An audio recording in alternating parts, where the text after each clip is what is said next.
All right. So we're recording now.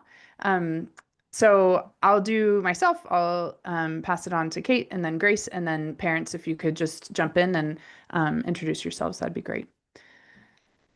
Hi, everybody, and welcome. I'm so glad to have you here for the YCB case studies. This is going to be really exciting. It's the first time we've ever done something like this on the podcast. So we're going to go ahead and do introductions, and then we'll get started. My name is Hillary Dickman. I'm a regular co-host on the podcast, and I am a senior assistant director for marketing and communications in the admission office at Colorado College. I'm also a parent of a Colorado College sophomore, and then I have one student who just graduated from Wellesley College. I'll pass it on to Kate. Hi, everyone. I'm really excited to be here with you today.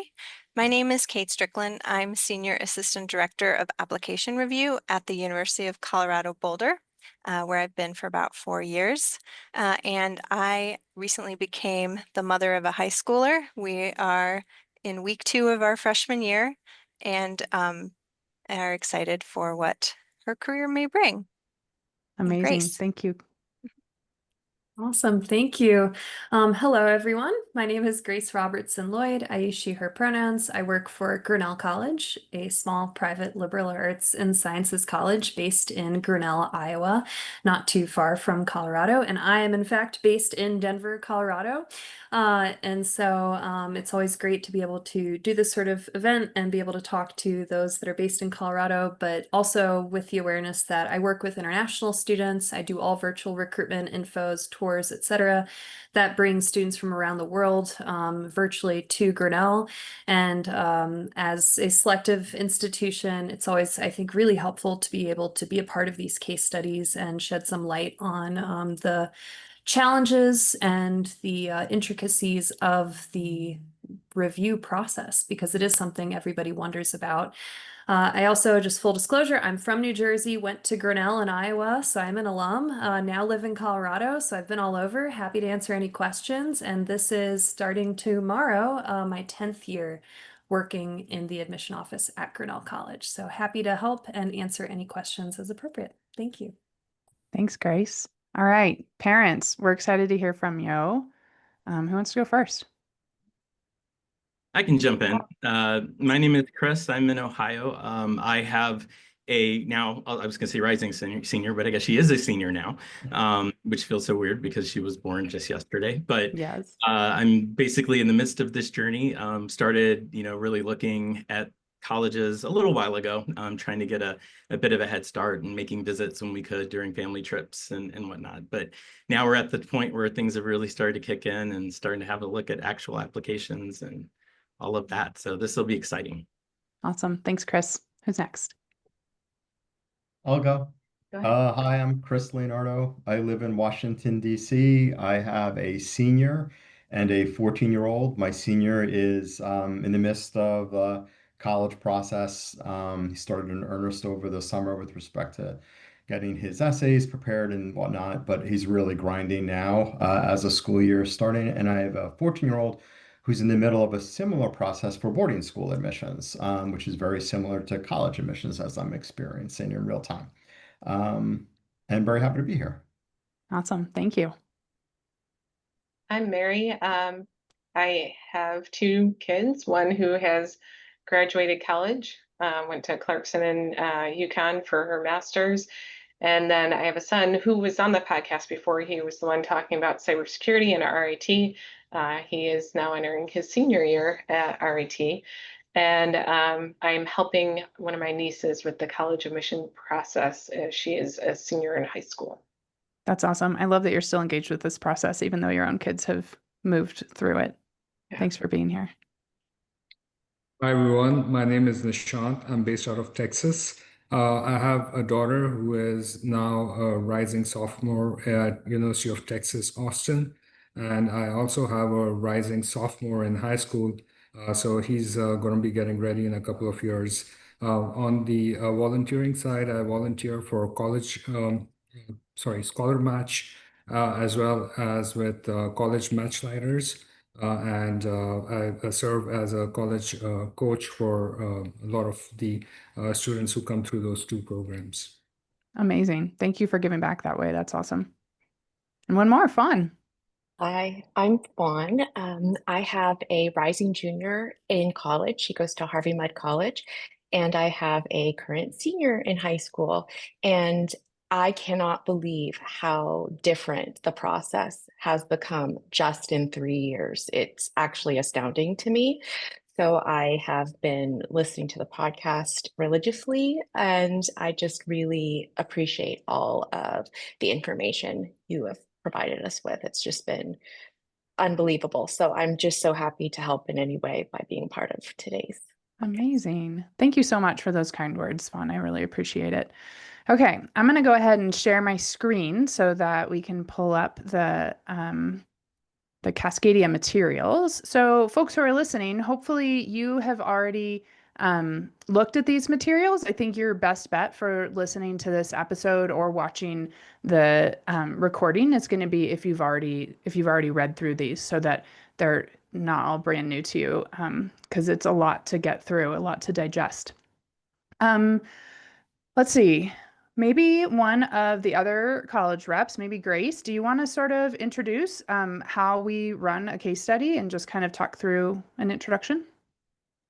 Yeah, happy to. So when it comes to the case study program, a lot of what we're going to be going through is details of files, fake files. Please know these are fake files that we are going to be discussing and trying to get a better sense of how different, and in the case of this, Cascadia is the school that the fictional university that we are representing, but how different institutions review files.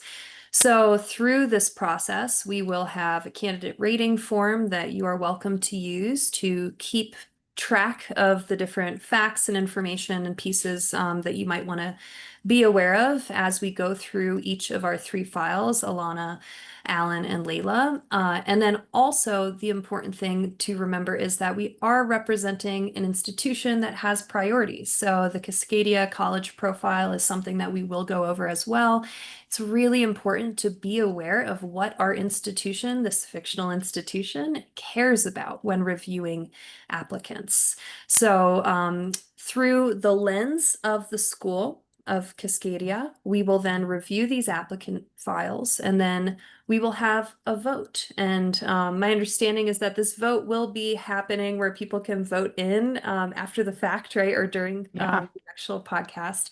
But the idea is for you to come up with your own opinions and ideas of who you would admit, waitlist, deny, etc., because this is such a challenging process. It's a process that is subjective, and that's what we want you to understand. This is not a cut and dry process of looking at a student and saying yes or no or maybe.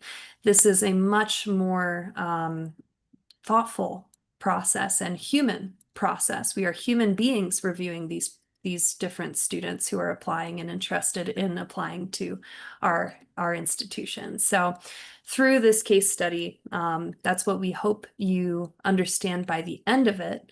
And it'll be a fun process to get to that end part together. Yeah, for sure.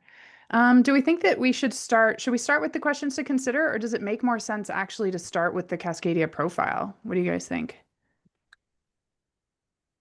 Kate or Grace, any I think starting with opinions? the Cascadia profile would be a good place to start. Okay. Yeah. Kate, do you want to walk through that? Sure. Do you want me to hit highlights or Sure. read it? Yeah. Okay. No, everybody should have read it already. So let's just hit what you think we need to highlight. Great. So Cascadia, where we are all now current employees in the enrollment management office, is a suburban liberal arts college right outside of Portland, Oregon. It's important to know that it's not extremely large. It's only 4,200 students total. We emphasize academic rigor, but also quite a nice work-life balance between our students who are very intellectually curious, but also very engaged outside of the classroom in the many activities we have to offer. I thought it was important to note that the core curriculum at Cascadia, so a full third of your degree is dedicated to kind of an interdisciplinary approach. So where you have to select from distribution requirements across the arts and sciences. And then a third is for your major and a third is for electives. But Cascadia is certainly a place where we're looking for students who are comfortable and interested in a wide range across many disciplines, especially in arts and sciences. We are a selective institution with a 20% admit rate. We are looking for students who already have a very strong academic record as demonstrated in high school. So we're looking for either very demanding or the most demanding curriculum was undertaken during their high school journeys. Looking for more A's than B's, typically in our student body, upward grade trends. If a student is coming from a school that offers a class rank, they typically are in the top 10% of their high school class. Cascadia is test optional, but we do have middle 50% ranges of 1250 to 1450 in the SAT or 29 to 34 in the ACT range. We see, again, quite a mix of popular majors from the hard sciences, biochemistry and mathematics, all the way through to creative writing, international studies, and English literature. Something that I think it's really important to keep in mind is Cascadia has just established a new program for interdisciplinary sciences. And this is where students can dive into research that crosses both sciences all the way into the humanities. So again, we're looking for those students with wide-ranging academic passions. We have, a very diverse student body, and geographically, we have students from all over the country, and indeed 1 in 10 of our students that joins us here outside of Portland is an international student. The last thing I wanted to highlight is, I think often we think of institutional priorities coming in the form of an admissions committee is deciding yes, no, based on the kind of students who they want to populate their class with. But it's important to know that institutional priorities can show up other places in enrollment management, and here I think is a good example. So we learn in the profile that Cascadia meets the full demonstrated financial need with no loans for students from family incomes below $75,000 per year, or students who will be the first in their family to attend college, i.e. first-generation students. So here we see that Cascadia is very dedicated to bringing in a robust first-generation crowd and those students, giving those students a chance to attend Cascadia who may be coming from lower income households. Yeah. And it doesn't say this in the profile, but I already had one question before we started about whether Cascadia is need blind or need aware. So what that means is, does Cascadia consider a student's ability to pay when they're deciding whether to admit the student? And we're going to go with that Cascadia is need blind because we don't have any information about these students' financial backgrounds or their ability to pay. And so we're going to just move forward not considering that. That's a really complicated thing that that would probably go beyond the scope of what we can do today anyway. So we're not going to consider their ability to pay when we're looking at these students. I'm going to go back up to the page when we're where you can see the description of what we might consider when we're reading an admission application. And so Kate just talked about the institutional priorities, and I think that was pretty clear through what Kate was talking about, that we're looking for students who are kind of from all over the country, all over the world. They are, testing is not a big deal to us. We're test optional. We are looking for students who can really fill out this community, right? This is a liberal arts community where we're looking for students with lots of different interests. one thing that was highlighted in the profile is that interdisciplinary program. So that might be something that comes up as like the student would be really great for that program. And then in the academic record, we're looking at their academic trend and their grades. So are their grades typically going up and getting stronger as their coursework gets more rigorous, or is it going down, or is it a roller coaster, kind of all over the place? How do you see intellectual strengths or intellectual interests showing up in the academic record? Does it seem like the student is ready for the kind of work that they would have to do at Cascadia? And how do we see that showing up in their transcript? And then in their extracurricular record, what's the most meaningful extracurricular commitment or commitments that they're engaged in? What seems to be taking up the most of their time? What are they most excited about? How accomplished are these students compared to other students who engage in similar activities? And then has the student been really impactful? It's so interesting. Lots of times students will start their own nonprofit or something, but then they sort of leave it behind when they go away to college. And so that impact is sort of falling away, right? So has this student either started something that's continuing, or have they joined an organization where they can leave kind of a legacy behind and where that impact can continue after they leave? Leadership isn't a requirement, but do we see leadership in there? If we should take note of it. Do they have some kind of skill or talent that's going to stand out? And then obviously their personal qualities. So has the student faced special circumstances that we need to consider? Do they show resilience or initiative? Do they collaborate well? Like, is this the kind of student who you would want to be in class with your own kiddos, or who you would want maybe to be a roommate with your own kiddos? Are they kind? Are they respectful? Are they good citizens? What's their character like?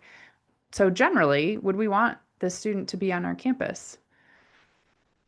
So we've got this applicant rating form that you're welcome to print out and use if that's helpful for you. And it sort of lists these things that I just talked about, so that you can remember to kind of take note of them as we go through these applications.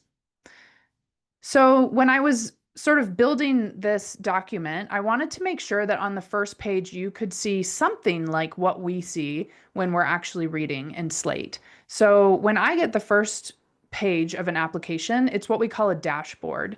And it tells me some of the demographic information of the student, a little bit about the high school, like this part about Alana, who's our first student that we're going to review, that she goes to Nova Leadership Academy, which sends 86% of its students to four-year college. So right off the bat, I'm getting that information about Alana's high school.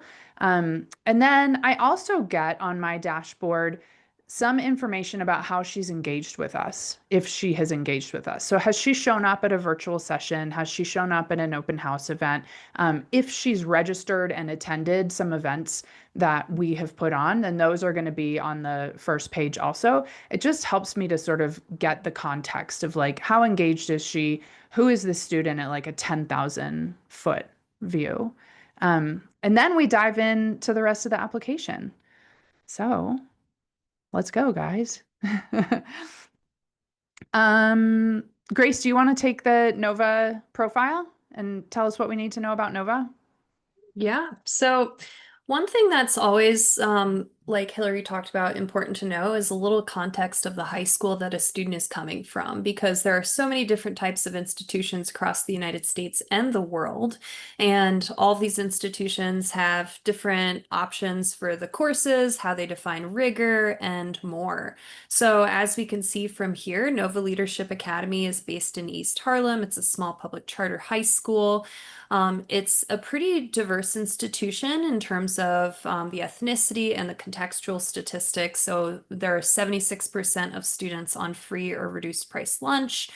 86% of the students are first gen, and it's about, 18% white American students. And so that is, if anyone is good at math, that's 82% non-white American students attending this institution, or multicultural students, etc. So this is a very diverse institution. They offer 2 advanced AP, so advanced placement courses, and 3 honors courses. So that is how they count their rigor. And so while they might have some fewer AP options than other institutions, when we're looking at a student, we only review them in the context of the school profile and what is available to them. We never want to hold against a student something that they can't take because it's not available at their high school. And so for Nova, and for Alana who goes here, we're looking at, okay, is this student going to be challenging themselves based on the rigor that is available to her at her high school? We can then see the average GPA, the average SAT scores, and we can see also the graduation rate and matriculations for four-year colleges. So it is pretty successful at getting students into four-year colleges, which is wonderful. So like we saw, it's about 86% into four-year colleges and has a 100% graduation rate compared to the New York City graduation rate of only 80%. So this is a pretty strong institution at getting students into that next step. And so when reviewing our student within this context, we want to keep in mind the rigor that's available and the fact that this is a school that really does support students from all backgrounds, as we'll learn from Alana and her background, and has a very high success rate at getting students into that next step program of a college or university, a four-year college or university in particular. Awesome, Grace. Thank you so much. Oh, I didn't even know there was more down here. So yeah, there's the graduation rates and college matriculation bar graphs down there. Those are super helpful. Okay, parents, I know you've already read through this application. Does one of you, did anything stand out to you about this counselor evaluation? Does one of you want to kind of point out what you saw? Chris, I just saw you unmute. Oh, I guess I'm on the hook now. You're on the hook now. Yeah, I mean, I guess in a relative sense, it was a little more simple description compared to a couple of the latter ones, but it also struck me as a little heartfelt and personable in that way. So I thought that part was kind of interesting, whereas a couple of the others, or maybe the one from the private institution, struck me as almost a little more formal. Like they more clearly understood what they were trying to get across, from a to try to promote, the particular student. Yeah. But yeah, that was kind of my initial reaction when I thought about that relative to the other ones. If you were armed with a highlighter, as we are when we're reading in Slate, are there any like sentences or words that you would highlight in this counselor letter because it stood out to you? I think what an obvious one, I think is the, within the top 25% of our class, like that part kind of stuck out to me. I already knew this from the other aspect, but first gen and knowing that's a priority, that, stands out to me. I think one, and I'm thinking back to, I had read the rest of the materials as well, but some of the things that flagged or stuck out to me in this in relation to that was that third paragraph, being multifaceted, deep thinker, highly curious. That's something that really stood out to me in the rest of the materials that I saw, and that stood out in the application as well.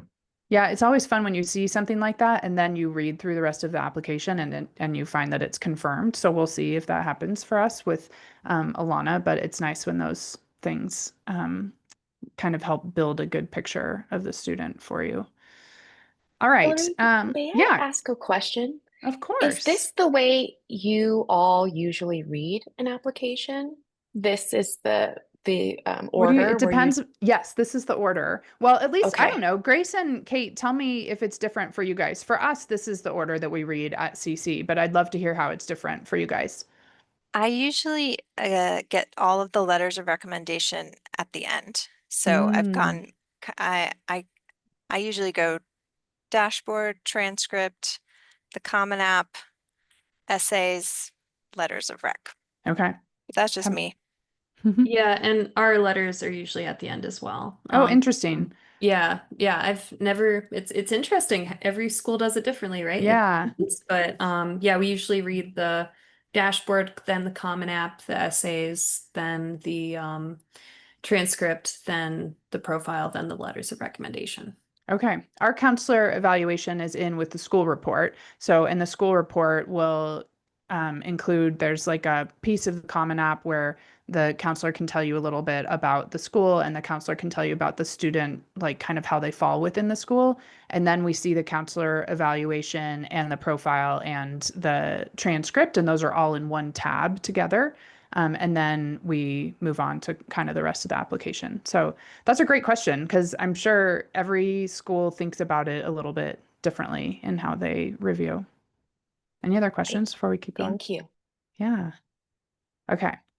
So who wants to kind of summarize for us what they see in this transcript? I can go. Awesome. So I think overall, a very strong transcript for the courses that were offered in her school.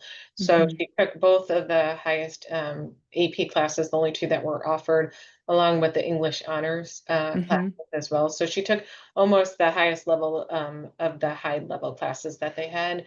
Overall, her grades have been really good, maybe a little bit of an upward trend, but just really steady, mostly A grades as she went through each of those. And she took all 5 core classes across all of the years. So Oh, yeah. So you're seeing that really good like diversity among the topics that she's yeah, studying in which our addition to, counselor, yeah, and our counselor also yeah. mentioned that within her letter too, that she seemed to really like going across all of the different types of subjects. Yeah. So for a school like Cascadia, that's really great. And Yeah. then she's in that window of kind of more A's than B's, which is what we're looking for, and the most demanding curriculum that's available at Yeah. her high school.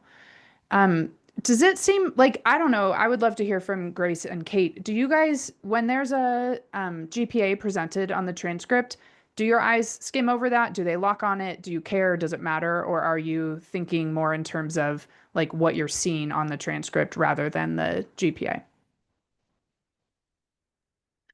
So I know this is different institution to institution. There are some institutions that will actually recalculate the GPA based off of their own preferences. So, some colleges and universities won't weight AP or honors courses, and some will weight them differently than what the high school weights them or does not weight them as.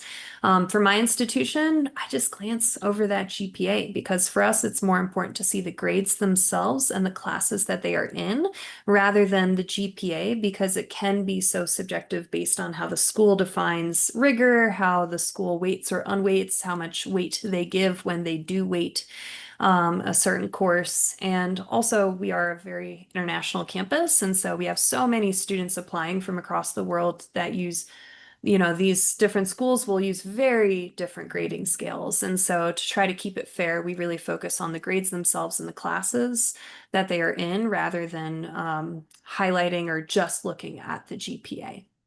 Yeah, same for me. How about you, Kate? Yeah, yeah, I think it is interesting that um, you know, so many students hold their GPA so near and dear to their hearts, but in reality, it might be broken down and completely changed institution to institution as they're looking at it. But in terms of how I review, I really neither the GPA nor the grades are mutually exclusive or in a vacuum to me. They really go hand in hand. Sometimes I'll take a peek at the weighted versus the unweighted to just get a sense of how much challenge the student. I mean, that can also just be a factor of how much weighting that school does, but it can be useful. But yeah, you can never just go off GPA, nor can, in my opinion, you go off solely grades. They work together. Yeah, for sure. Nishant, what was your question?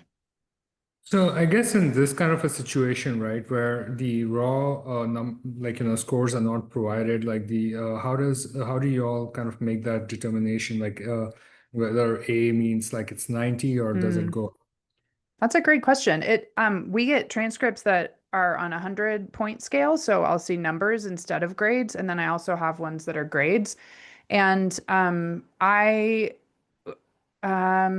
gosh, it's hard to explain. So I'm going to count all the A's on this application if I were reading this for CC, and I'm just going to assume that an A, whether it's at a school that gives out minuses and pluses, or if it's a school that only gives out solid letter grades, that an A is an A, right? And so I'm going to count the number of A's. If the student has straight A's, then that's going to get them like sort of the highest bump on their academic rating. If they have a couple of A minuses, it'll bump them down a little bit. So what really comes into play is when schools have transcripts that have only numbers.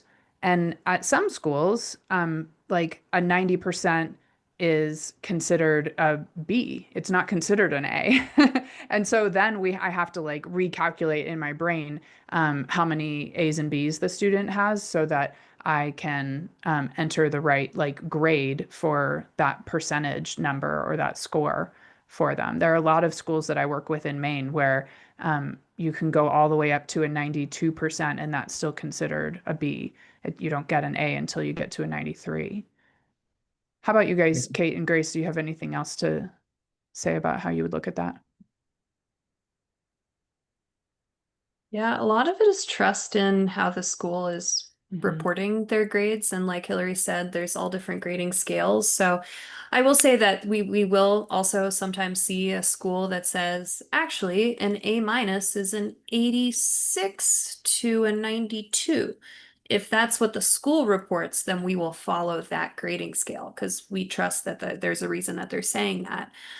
But otherwise, unless we get that specific context from the high school, we're going to review it in more of the traditional, an A is a 90 to 100, a B is an 80 to 89, that sort of thing. But it is, again, very much the importance of the school profile becomes much more critical when we are reviewing schools, especially ones that we aren't as familiar with that might have different grading scales, because that grading scale that they provide on the school profile can really help us better understand the transcript. Because otherwise we are going off of what we are most familiar with and what is the general accepted grading scale across this country, especially. Yeah, I would like to make a pitch to any school counselors who are listening to make sure that's clear on your school profile. Like Summit County is a really tough one for me. I had to actually like find a counselor at the school and say, what does a 3.5 mean? I don't know if a 3.5 is a B or a B plus or a B minus or something else because it's not on the school profile.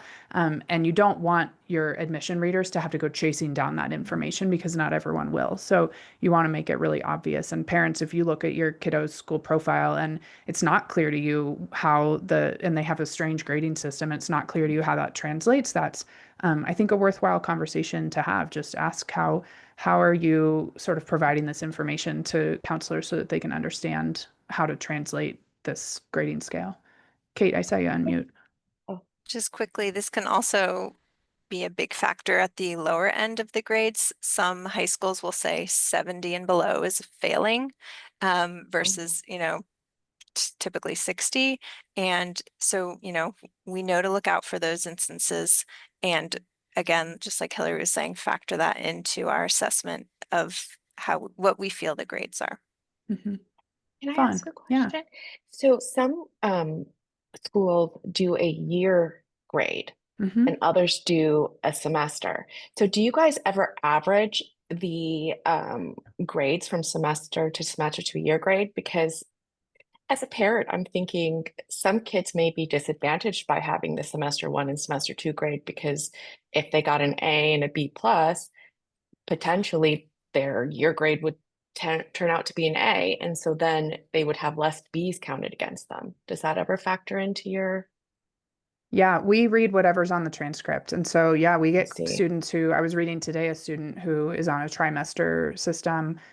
We get quarter grades from some schools. So, we, at least in our office, we try to be as fair as we can. So if a student had, a C plus and then during one quarter and B's during all their other quarters in their math class and their final grade was a B, then B is what I'm going to enter as I'm recalculating their GPA. But that doesn't mean like I still see that it's there. But in the end, as we're leaning on sort of the academic rating that we're giving them, that the C isn't going to show up in there. How about you guys, Kate and Grace? Yeah, it's whatever is given to us on the transcript. And you're right, it can be challenging, but I would say vice versa. There are some students that maybe get, a C plus and a B minus, and it averages to a C plus year average. And so they get a C plus on their transcript and we don't see that B minus. So it can be in both ways a potential disadvantage or an advantage to a student, but it's whatever the school provides. And it is challenging because schools do not have a blanket system of providing that information to us. So we're just going off of what is given to us because that's all we have. Mhm.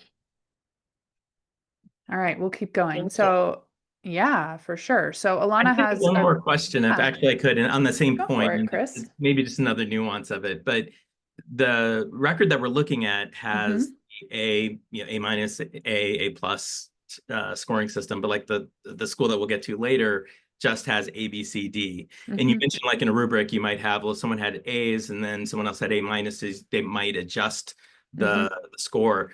How does that handle when a school doesn't have that and it's just the blanket A, B, C, D, and how is that thought in the academic? Then that student who got a 90% and earned an A in that class is really lucky, right? I mean, that can advantage students who are just barely making the highest grades if their school doesn't record minuses and pluses. But then on the same hand, like it's kind of like what Kate was saying earlier, if a school is offering minus and pluses and the student is getting consistently B pluses instead of Bs, that's also an advantage, right? So it probably all comes out in the wash. When you think about the size of the pool, it's a lot harder when you're thinking about your own individual student and the kinds of grades that are showing up on their transcript. Does that answer that question, Chris? It does. Yeah, it was just that there's more nuance and granularity. I know. Yeah. And when you get those students who have like the percentage grades and they're getting, straight 90s versus the kid who's getting straight 99s, then that's when you're really like, wow, like if this school were just giving A's for all of those, you can really see the difference. But okay, so now we dig into the Common App. So on the first page of the Common App, we see the personal information for Alana. So we can see her address, where she lives. We can see that there is Spanish spoken at home. That's her first language. We see that she was born in the Dominican Republic, but that she's a US citizen. And then we move down, we see a little bit about her parents, which helps us get some understanding of what her context is like, right? So her parents are from the Dominican Republic and Barbados, and neither one of them has a college degree. Her dad didn't graduate from high school. So this is like, wow, like this student is really performing well, considering that she's coming from a context where her parents have not had the opportunity to have a lot of education. And then we can see there are a lot of kids in her household, right? She's got one older brother who has done some trade school or community college, and then three younger siblings who are in grade school still. So that really helps round out the picture of what we were seeing in her school profile, gives us an idea of kind of what sort of neighborhood she lives in, what her family's like, what her school is like, so that we can see what her experience has been like growing up. And then this part of the Common App where we get to what school she's going to and what she's currently taking, this is really helpful. We need to see what students are taking their senior year. Usually it's on the transcript, but not always. They don't always show us what the student's senior year courses are.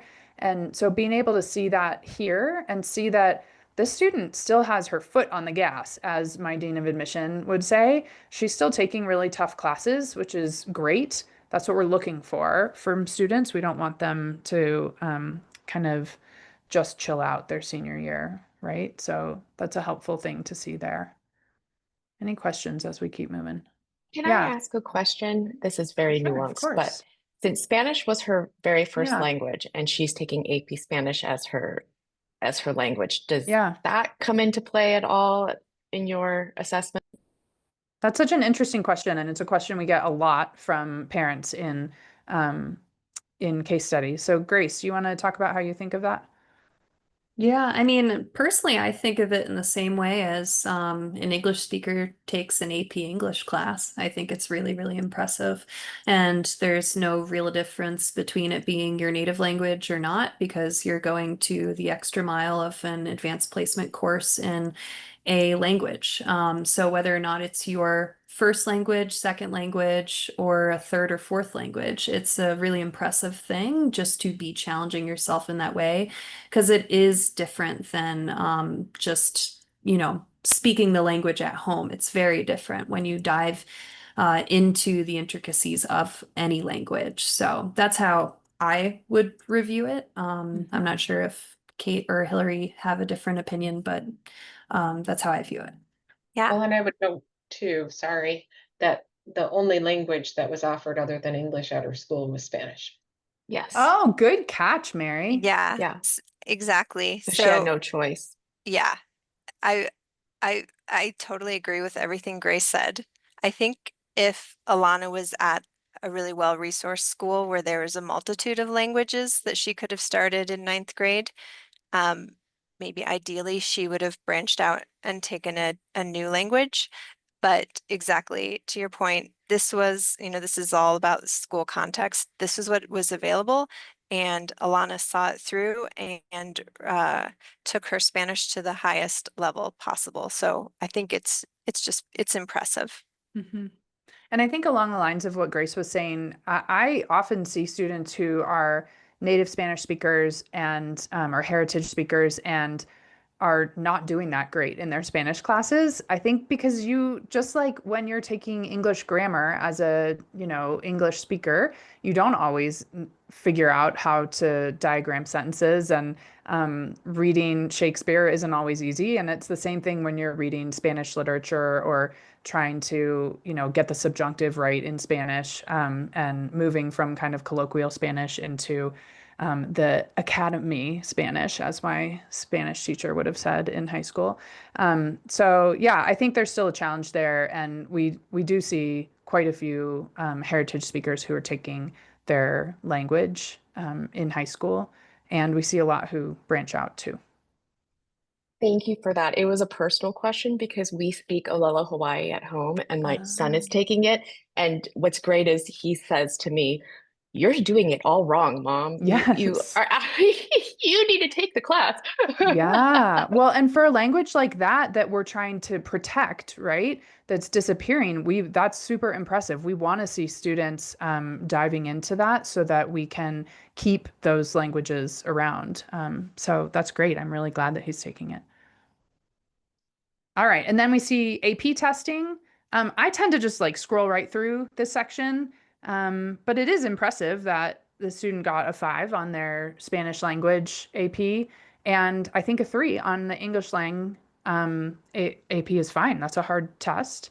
We don't at CC enter those numbers into any kind of like calculator to add to the academic rating or anything. I know that there are schools that do. Kate or Grace, is there any nuance that you want to offer about looking at subject tests or sorry, AP tests? So yeah, we don't look at them at all, actually. And if they're included somewhere in a transcript, we would ignore them. I think it's kind of intriguing here that Nova only offers honors level courses, but yet Alana Mm, decided to take the AP in English Lang and got a very solid score. So mhm. I thought that was surprising to me and a nice thing to see. Yeah, and that's known for being a really hard AP exam, so it's impressive to do it without being prepped by your school. All right, we'll keep going. All right, so now we get to the activities section. Parents, what did you notice here? What did you have questions about?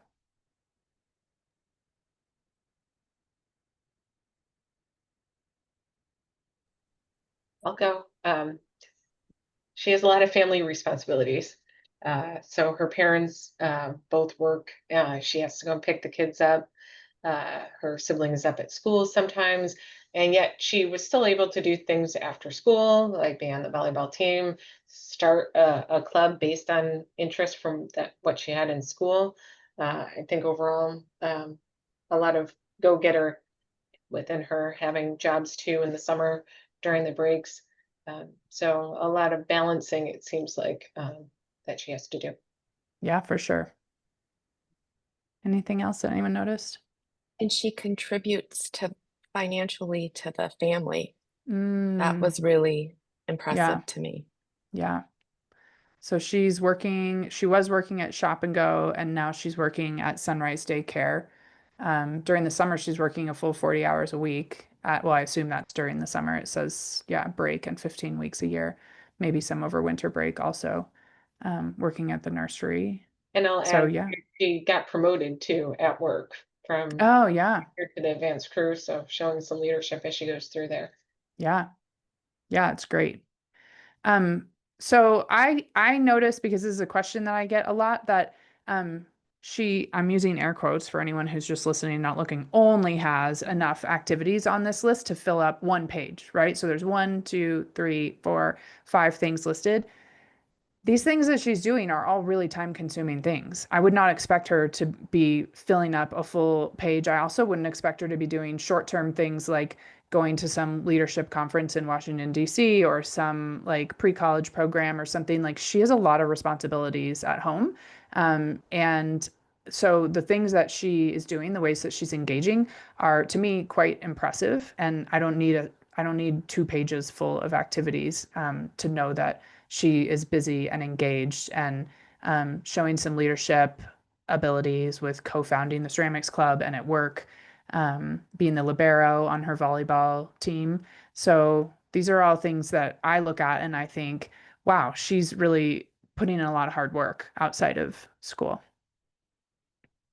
Something that struck me, the Yeah, word Chris. responsible was really just that. And it was one of the notes Mm, that I had was there was a responsibility that came through to me because hmm. of not only just caring for family, but even the daycare. You're responsible for Yep. children, taking care of them. Like, there was an element that there's a level of responsibility and maturity that's required to be able to do that. And I thought that was notable. Yeah, absolutely. I mean, she seems like the kind of student who you'd be able to count on. We would love to have students like this working in our office, right? Who, when they sign up for a shift, not that our students don't show up, but once in a while, right? You get a student who's like, oh, I overslept or I forgot or whatever. And it's just nice when students like this really know how to take responsibility. Okay, and then her essay. So we're not going to read through this essay, but I would love to hear what you guys noticed about it. One of the things that I do when I'm reading an essay is I try to think of like maybe 3 characteristics that I learned about the student from reading the essay. And then I also think about like their actual writing ability um, as I'm reading. So what stands out to you guys about this essay? I love this There is, essay. Did Oh, you? sorry, go ahead, Chris. sorry. Yeah, I really love this essay. It it almost came across, especially in the early parts, as if I'm reading it from another parent. Like, Mm, as parents, we've all been there, like, you need a break. yeah. And, right out of the gate, she's almost like reflecting how important it is for her to take care of her family, how it's important to her as a person, but also just how it's a big responsibility for her. Hmm. Um, the second was, it wasn't a woe is me essay. Like, she's saying, yeah, like, I take a lot of pride in taking care of him. Yes, I'm exhausted, but it wasn't a woe is me about it. It was Hmm. sort of just integrated as to who she is as a person. Hmm. And that was great. There were some typos in it and stuff, but like, that's not material to me Hmm. as a reader. I thought it Yeah, was incredibly well crafted. I thought it that's was a awesome. well crafted story. And then when you put it in context with her extracurriculars and some of the other things that we've already gone over so far, almost like helps put it all together in a way Yeah, that's coherent and cohesive. So I really, really liked it. And it also complemented the supplemental essay, which I know we'll get to in a second. yeah. It really works well to tell the reader who she is. So Hmm. I really responded to this a lot. Yeah, when you say that it wasn't a woe is me story, I agree with you. And I would say that the macrons are there to bear the weight of the challenges that she's encountered, right? Like, she uses those as the vehicle to tell her story without sounding like woe is me, but to be able to show like the challenges that she's encountered while having sort of a positive spin on it. Nishant, you were going to say something. Yeah, I was just going to say, like, one of the things that I know you all kind of talk about in the podcast is like, how do you, when you're writing a personal statement, how do you become a three-dimensional kind of a person, right? So this essay really kind of, hit those notes of like, you can relate to the person, you can relate to her story, you can relate to her as a three-dimensional person. It's not just a one-dimensional character application, so to speak. Yeah, she like I want to go sit down and have coffee with her or have macarons with her after I read this, right? Like I want to get to know her better, and that's you want your reader to be feeling that way. Kate or Grace, did either of you see anything in here that you wanted to comment on? I might push back a little bit on this essay. Okay, I I love did it. I did think it was a beautifully written, very authentic voice. I thought there were some interesting like whispers of um, being ready to spread her wings. But I did feel like her conclusion that like, she tried to do something way outside of her comfort zone. It didn't work the first time, so her decision is now to kind of retreat and take smaller steps. Um, Literally, don't bite off more than you can chew. Um, I'm not totally sold on that as a conclusion that I want to see. Um, I mean, she does say like, I'm going to, keep pushing like slightly, ever so slightly. Um, but part of me is sad that um, she's not going to take those huge leaps of faith for now. Mm. Yeah, because like the first week of orientation sort of is biting off more than you can chew, whether you want it to be or not, right? And possibly moving from New York City to Oregon to attend Yeah, our university. That's a big change. yeah. Interesting. Yeah. Yeah, I looked at that a little bit differently. Like I would have liked to have seen something at the end where she gave an example of how she progressively got better at something. Hmm. But when I looked at this, I'm a baker, and I was like, macarons, starting that out as your first one. No, you need to start with something smaller. And I thought it was a really good self-reflection to look back and say, I can't skip over the steps that help me get me to where I need to go. Hmm. So I kind of looked at it as more self-reflective. I just would have liked to have seen an example of that at the end. Mm-hmm. Interesting. It's good to hear feedback that varies across different readers, right? This is why we read in teams, so that people can pull out nuances that may not have been apparent to you when you read through, and those sort of warning flags, and so that you can talk through them. Like, this is going to be a big leap for a student like this to come to Cascadia. Is she ready for it? Can she be successful here? All right. Disciplinary information, no. Do you guys, Kate and Grace, do you still see the disciplinary information on your Common Apps? You do? We readers don't see it. Okay. It doesn't show up on ours anymore. I'm sure. Yeah, I'm sure that on the back end it's visible somewhere, but we've chosen not to have that visible on our application anymore. Okay. May I ask Yeah. it's a question actually about part of the application earlier where it showed what the siblings were doing. Mm-hmm. In the current Common App, you actually can't put in what your siblings are doing anymore. Oh. So is that something that matters to you guys? Um, So my no. understanding is that when it was visible to see, it was partially to understand because some schools have different definitions of first generation. So some, Oh, I see. if your sibling went to a college or university and graduated from a college or university, you're no longer technically first gen because someone in your Oh, immediate interesting. family went. So that depends on the institution. It's also a way for schools that track legacy to get the idea and understanding of legacy, because otherwise that's not present in the application unless the student presents it for themselves about their siblings. Parents, that's available if they choose to include that. So I would say it's those two instances that it used to be most important for, but my institution, we don't track legacy in that sense. And I think for a lot of institutions that have been moving away, and then the Common App has been moving away from it, that's maybe part of why that no longer is as something that is available there in that part of the Common App. I think I could also see how there would be a fear around sharing where older siblings are. If you've got three older siblings and none of them went to college, I could see how there would be a fear that, well, this student then isn't going to be able to succeed in college also. And so I think taking away some of that bias is probably smart. Nishant, yeah. Yeah, so I guess like on the flip side, right? Like when you're looking at it from a yield perspective, if you have a student that goes to that school, is that like while it might be not legacy, but it might help from a yield perspective, like is that something that's factored in?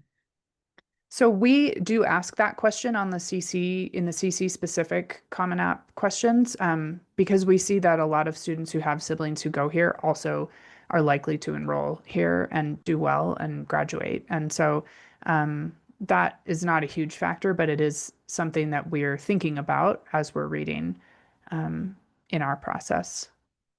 Kate and Which is Grace, like one of our students. Yeah. Kate and Grace, do you see any of that?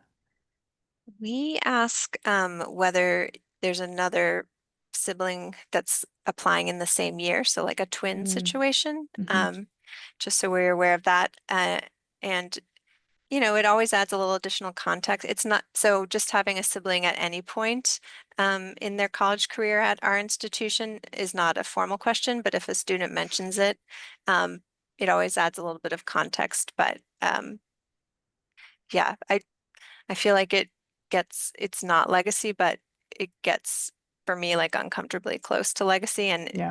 it's unlawful for my university to take into that account. So I try to kind of steer clear of it, but again, everything is context.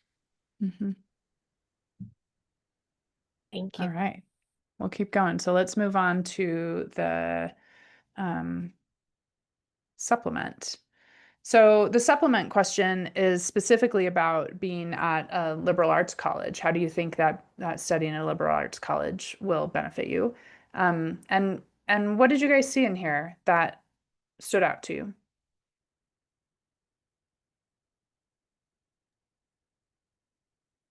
Say again, she seemed like a liberal arts student. She talked about multiple areas of study. She also, what I appreciated compared to a lot of the other students, had some specifics about Cascadia. I didn't see in a lot of the other applications that we looked at. But yeah, she just came across as a liberal arts kind of student to me. Yeah, she talks about Cascadia's focus on supporting students like me, by which I'm guessing she means first gen students, students of color, maybe students from marginalized identities, that's important to her, right? That they have that commitment. Yeah. It struck me that across. I apologize, go ahead. Oh, I was just going to say cross disciplines too, writing and mathematics. I liked that. Like yeah. Yeah, to build on that, I was actually just going to add that it struck me as a bit adventuresome as well, which I think was a little bit. It kicks back to her essay, even in the idea of maybe sometimes tackling more than you can chew and needing to take a step back. When I look at this, like joining groups like a tutoring club or an orchestra, didn't see any evidence that she has history of an instrument or something like that, but she sees it as, hey, I'd like to try it, that seems pretty ambitious to me. So I kind of took that essay a little bit and more along the lines of it was reflective of knowing that, hey, sometimes I bite off more than I can chew, but not necessarily read into it that she would hold herself back, because to me, it strikes me as she's a very adventuresome personality. Yeah, that's great. She needs that to come out to Cascadia. And I would say as we kind of look at the other candidates too and how they answered this prompt, it's important to kind of hone in on what the prompt is asking. And it really does focus on like, why do you want a liberal arts college, not why is Cascadia a good fit. So I think if, when the other students may or may not address Cascadia specifically, I think that's okay. We sort of have the opposite issue where we have a short answer where we're essentially asking, why did you select your major, and what do you hope to do academically at our university? And sometimes, most students will address that. And then there's a significant chunk that we'll talk about. I really like skiing and rock climbing and football games. And while that's wonderful, it actually is not what we asked in the prompt at all. We really were sticking to academics. So um, I would caution us against dinging any of the students that stick to like a liberal arts college in theory later on. But yeah, I mean, she certainly is writing this with Cascadia in mind. Yeah, it's a great point. We used to get a lot of those too. I want to be near the mountains. Like, well, there are a lot of places in America that are near the mountains. It doesn't have to be our place. Okay, and then we've got a recommendation from her English teacher. What stands out to us here? Anybody see anything? What I underlined on this was on the surface, nothing in common, like that she was bringing together things from making connections across classes, and that she helped lead classes through some very important points. So not afraid to speak up. And when I think about like liberal arts education, you have a lot of um, classroom discussions. It seemed like she'd pull in stuff from multiple classes, different kinds of classes, and help lead discussions, which I thought would be great. Yeah, that's awesome. I think sometimes it gives people pause that this is like only half a page.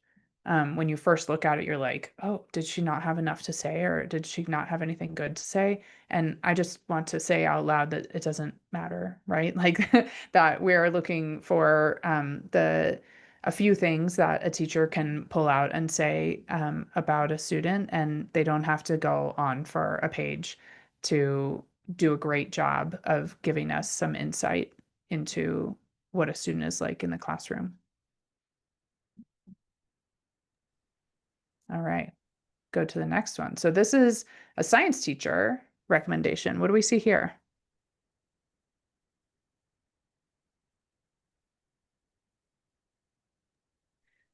I have a question about Yeah. one piece of this that came up before, I think, which Okay. is the reference to 25%. And there's another letter of recommendation from the counselor that talked about her being the top 25% of her class. So here was my question about it. Are we as admissions officers allowed to account for that when the school's policy is not to report class rank? In other words, it sort of was slipped into the file inadvertently just because the evaluators were describing their student, right? And so it was entirely innocent and not meant to be anything other than that. But it is information that the school itself is not inclined to release as part of a student's file. So what do we do with that? Do we disregard it? But are we sort of pregnant with the knowledge and so we really can't? What do we do with that as a practical matter? Yeah. I would sort of take it with a grain of salt because it's one class. And sometimes I like to get teacher recommendations from classes that were maybe the harder classes for the student, where they had to struggle a little bit in the class. And so then I wouldn't expect them to be the top student in the class. So yeah, for me, it would be really easy to disregard. How about you guys, Kate and Grace? Yeah, I noticed that too, Chris, and I was kind of surprised, given the school's policy, that it was referenced twice. I think I would also disregard it, and I think a key piece of information that we also don't have on the profile is the size of the class or the school, because top 25% of a very large freshman class could be 100 students, but here it could be, we just know that the school's Mm. small, but we don't know how small. So it could be she's in the top 5 kids of her grade. We just don't know. So because of that, and especially since the smaller the school, the less indicative of strength the class rank is. For those many reasons, I would, yeah, again, like Hillary said, take it with a grain of salt. But I sort of wish they hadn't included it at all. I think it would be different if the teacher said that she typically lands in the bottom 25% of my students, right? Like that I would be like, "Ooh, gosh, that's not great." But the top 25% is just sort of like, okay. I mean, there are a lot of great students at this school. A lot of these students go to college. I expect it to be a relatively competitive place in terms of grades. The other thing that I noticed in this teacher rec is that they're continuing to say that she's good at connecting information, um, which is great to know, right? That just sort of adds to the picture that we have of her as a really good liberal arts learner. And I would just really quick add for Yeah. all the letters that have been submitted, they all Mhm. mention the responsibilities that she has outside of school. And I Mm. do think that of course, we trust when a student says, oh, yeah, I have 20 hours a week, 30 hours, 40 hours a week of obligations to my family. But it's different when you also hear it corroborated by the Mhm. counselor, by the teachers, because we can get a better sense of, okay, this is a significant impact on this student. This is a significant responsibility, and other people recognize it too, which is also a great way to understand a sense of, this student is accountable and tells people like, hey, I have obligations, and is not Mhm. hiding them, like is open about them. And I think that's also important because we want students that are able to support themselves, stand up for themselves, vouch for themselves in a classroom, especially in college when independence becomes such a big part of just the experience of being a college student. So, yeah. Yeah, for sure. Thanks for that, Grace. Okay, so that's the end of Alana's application. We went through that at a very luxurious pace because it was our first application to read together. So we're going to pick up the pace for the next two because we kind of have a lot of our questions answered about how we're reading the application. So for the next two, we'll just sort of pull out the highlights and lowlights of the different pages that we're looking at. Okay. So I'll start with the first one. This is a very different school. Alan goes to Marleybone Academy, which is 98% to four-year colleges, but no formal engagement. So he hasn't shown up at any kind of virtual or in-person sessions. What do you think? Any parents want to speak up here and say what's important to know? Like, what's the context for Marleybone Academy? It appears it's a private school and it's well resourced. So a lot of AP courses, a lot of sports, a lot of clubs, and it looks like they have a lot of students going to a lot of different types of universities. Yeah. So this is sort of your typical independent school that offers APs, where looks like a pretty academically rigorous, academically competitive kind of school. It's, I mean, sort of like the polar opposite of what we just saw, right? In terms of what we might expect that the students here are like socioeconomically, and the, percentage, it probably doesn't even say in here like what the percentage of first gen students, yeah, not on there anywhere. So yeah, it's a very different kind of school. So we've got an idea of what's available to this student. And then we've got the counselor evaluation, out of order for some of us and right in order for one of us. So what do you see here? What stands out to you that you think is relevant here?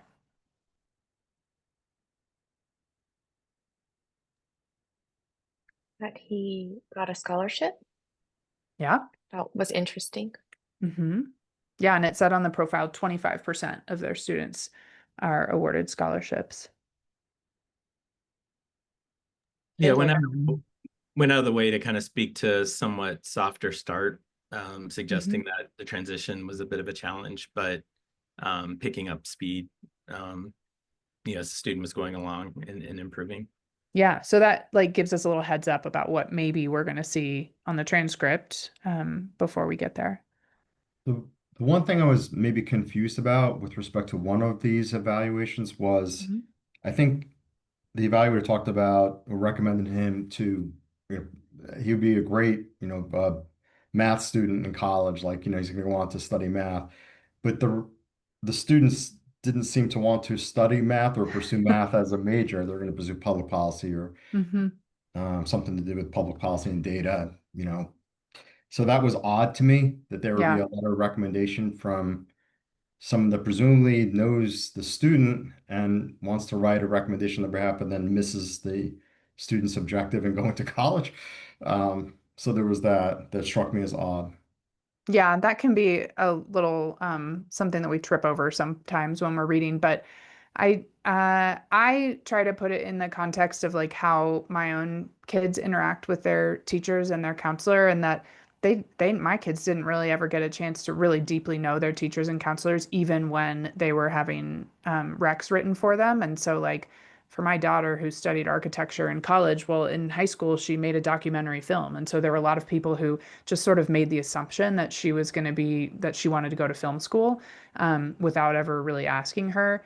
I also like to give teachers and counselors credit for like that sometimes they get students mixed up. So they don't always know the student as well as they're trying to make it seem like they do in a letter. And I try to offer a lot of grace for that and let teachers and counselors sort of speak for a student when it benefits the student. And otherwise, I take the student at their word for what they're interested in. Other thoughts?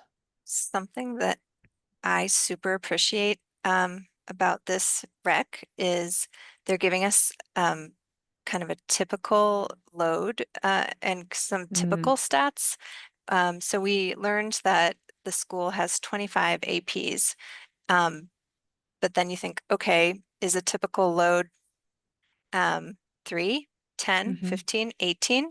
But here the counselor tells us 4 to 5 APs in their entire upper school career is normal. So that's incredibly useful.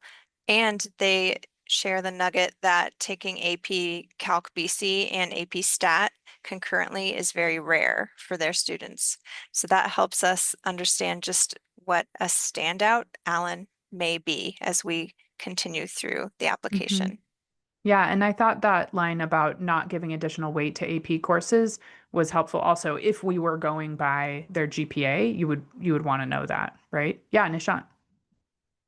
Well, I guess I know this came up during the podcast as well, but one of the main things is like, when you compare this to the public school kind of counselor letters and like, what I've seen with some of the students that I've been coaching as well as my own daughter, like it's literally a series of check boxes where the counselor is kind of ticking off, right? Like, so compared to Mhm. that, this is extremely extensive. So how do you kind of weigh this type of a letter versus check the box kind of exercise that many public school counselors end up doing? Yeah, Grace, you want to tackle that? So this is definitely a big part of where the context is so important. So, I mean, we saw on the last applicant file that the letters were shorter, but like Hillary said, shorter does not mean less meaningful, less important, or less loving. We take it all into account, right? There are some schools, to be honest, that don't even submit letters, right? Like counselor recommendation is just a line saying, I have 600 students on my caseload. I don't have time to send a letter for this student. We don't hold that against the student because the student has no control over that. We also then, when we're looking at students, really try to be aware of, oh, is this a high flying school where every counselor, every teacher is going to be writing 1 to 2 pages about everyone that they are assigned to, write a letter for? We understand those differences and we take it into account. And it's important to know that privilege is not going to hurt a student. It's also not going to bump up a student. It's just their context. So thinking of it as context, not privilege, is a really important thing to do when we are reviewing these applications, because we want to be aware of what's available. Is the student in the context of their high school is this a nice letter? We also, I like another full disclosure thing is sometimes we will read letters from really nice high schools, like strong sending schools with 200 students, and all of them are getting in the 31 to 34 range for their ACTs. And we can tell when the letter isn't as warm, even if it's still 2 pages, right? Mhm. And so I think the nuance that comes through the fact that we as reviewers have read hundreds, thousands, and thousands of these different applications have specifically been assigned to these high schools. So we're used to how the teachers write, how the counselors write, and what to expect. And then we can tell a little better when someone is exceptional, when someone is perfectly average, and there's nothing wrong with that, or is maybe a little bit more of a red flag according to Mhm. how they're being written about.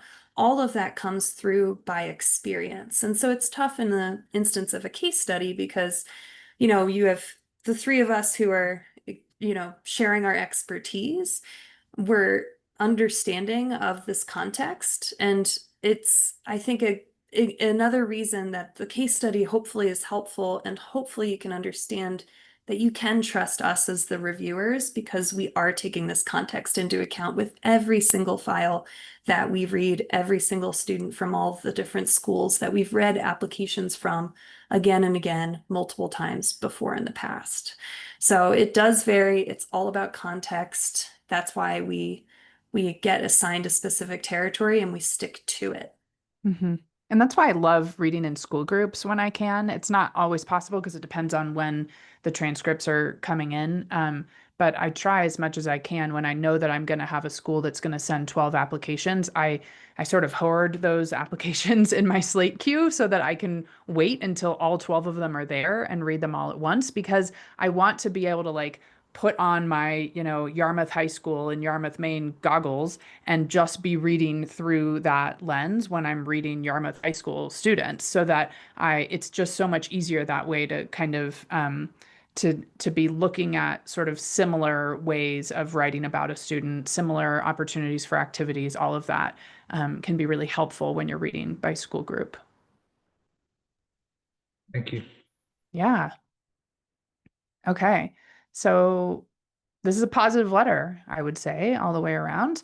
Then we'll go to the transcript and look at Alan's transcript. So we do see some sort of softer scores in his first year. I can't, the side of my screen is covered up. There we go. Now I can see the scores in 11th grade. So we see some softer scores, a few of them in his first year. We do see that really the high grades in math though, right? He's getting a 98 in his algebra class, a 92 in pre-calc, a 91 in AP calc, and he's taking AP stats at the same time and getting 97. So we can understand why a counselor might be, singing praises of math. But he's got a pretty good varied schedule and he's taking, I would go through here and just like count, right? How many classes he's taking in solids. So 1, 2, 3, 4, 5. And at an independent school, you typically see 5 solids per year and they do a pretty good job of breaking those up. He's got plenty of AP classes on his schedule to count as the most rigorous course schedule available.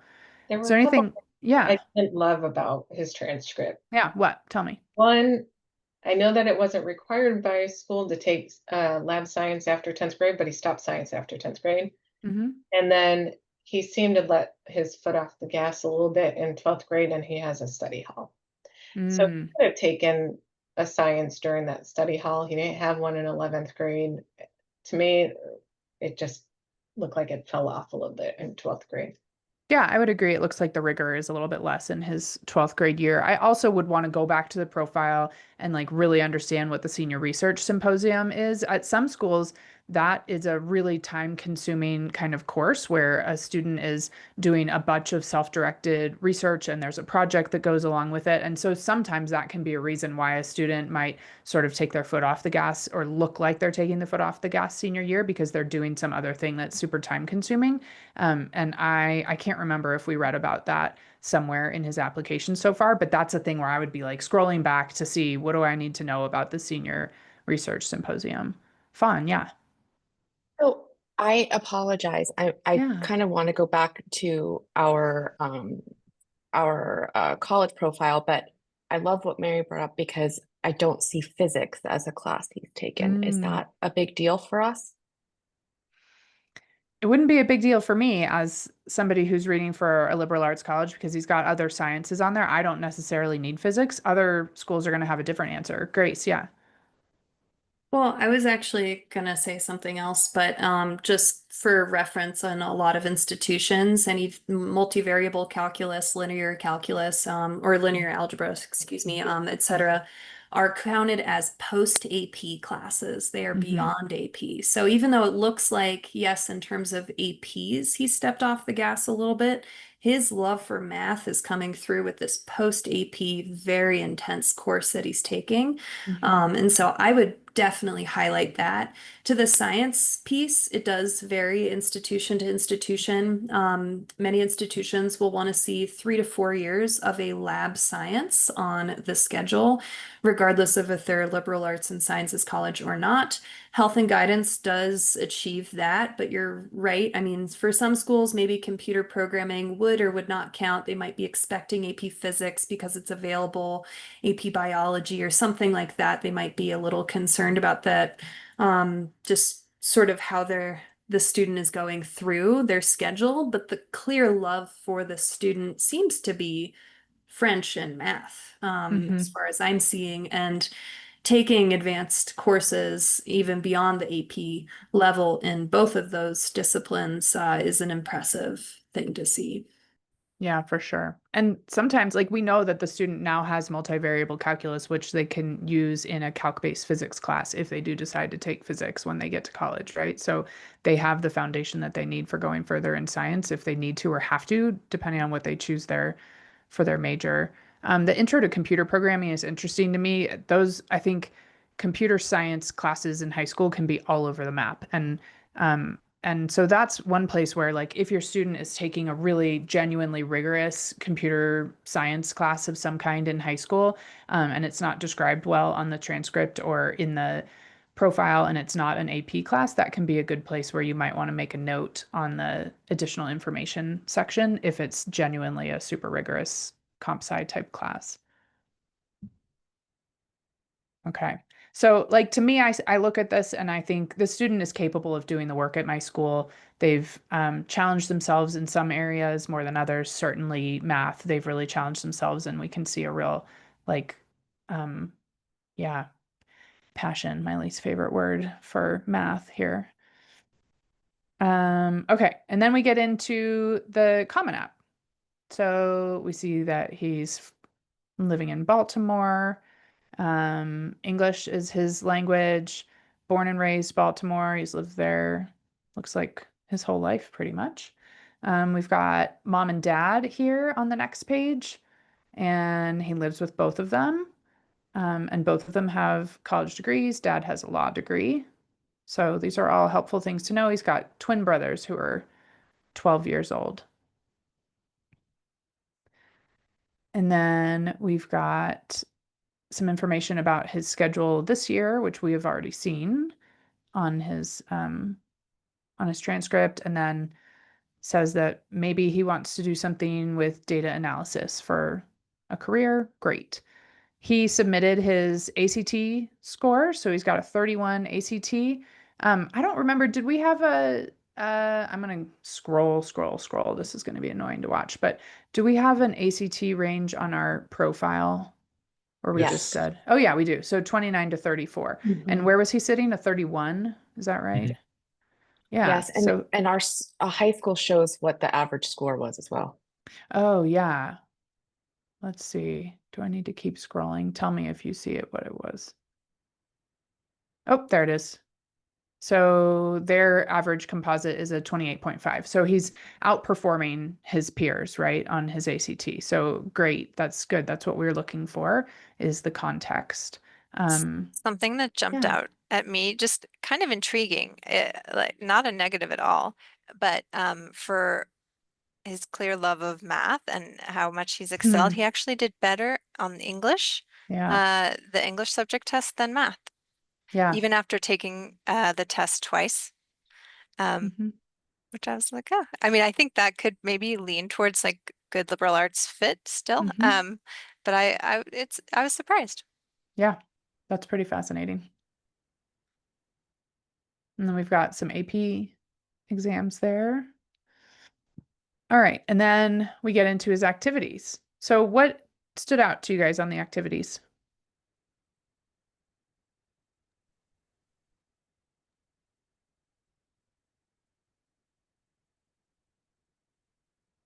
I guess the Emma thing that, loves math. yeah, I was He gonna say loves that's the math. thing that stood out to me. Definitely 4 years in the math team. Yeah. Um, Obviously debate was something that he was interested in. Mhm. Yeah, it's fun to see both of those on there, right? That he's super into math, but he's also seems to really love debate. And that maybe speaks to that higher ACT score on his English section, because he's clearly got the verbal skills. Because in 2019, I made it to nationals, he tells us. So that's exciting to see on there. I always love seeing a student ambassador. This tells me that the administration at his school trusts him to be the person who introduces new people to his school, which that really says a lot to me, just about the kind of student who that is. Yeah, At CC, this advocacy, sorry, the GSA club, this advocacy part would be helpful for us to know, because CC is a place that really values students who are working for social justice. So I would probably highlight that for my colleagues to see. Kate, go ahead. oh, just about the ambassador, that we can Mhm. see it doesn't take up very much of Yeah. his time, but the counselor had told us it's an honor to be selected. So Mhm. I think that kind of bumps it up in importance to me. Yeah. And I Same would just really quick highlight that all of those different activities are activities that are done with other people. here. That's something that my institution cares a lot about. Like, how does this student work within their community? How do they build communities within their community?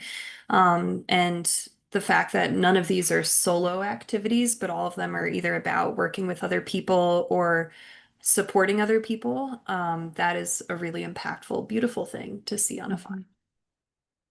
Yeah, for sure. And I can tell that he's busy outside of school. He's not too busy. He's not overdoing it. But I can tell he's also not just like sitting around, right? Which is good to see. All right, and then we get to the essay. What stands out here?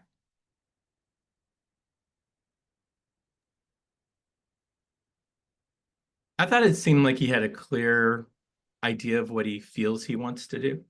And definitely ties in, the math, the politics. It makes a lot of what, the other elements of the application. I think it ties it together. Um, I did find one thing I thought was kind of interesting was the first sentence in the second paragraph, where he says, "Yet I realize it is important not to ignore the faults in those you love." Hmm. And I was reflecting on that because I'm like, I'm not sure I entirely understand what is meant by that. It almost sounds as if, when I read the rest of the paragraph, if the tone almost reads as a little bit of like, I have discussions with folks and I'm using data and they don't understand. So Yeah. therefore, and that's the motivating factor for the rest of it, which I thought was interesting. Obviously for 17-year-old, et cetera, probably, it's one of those things where one learns and grows, but it struck me as like, that's interesting.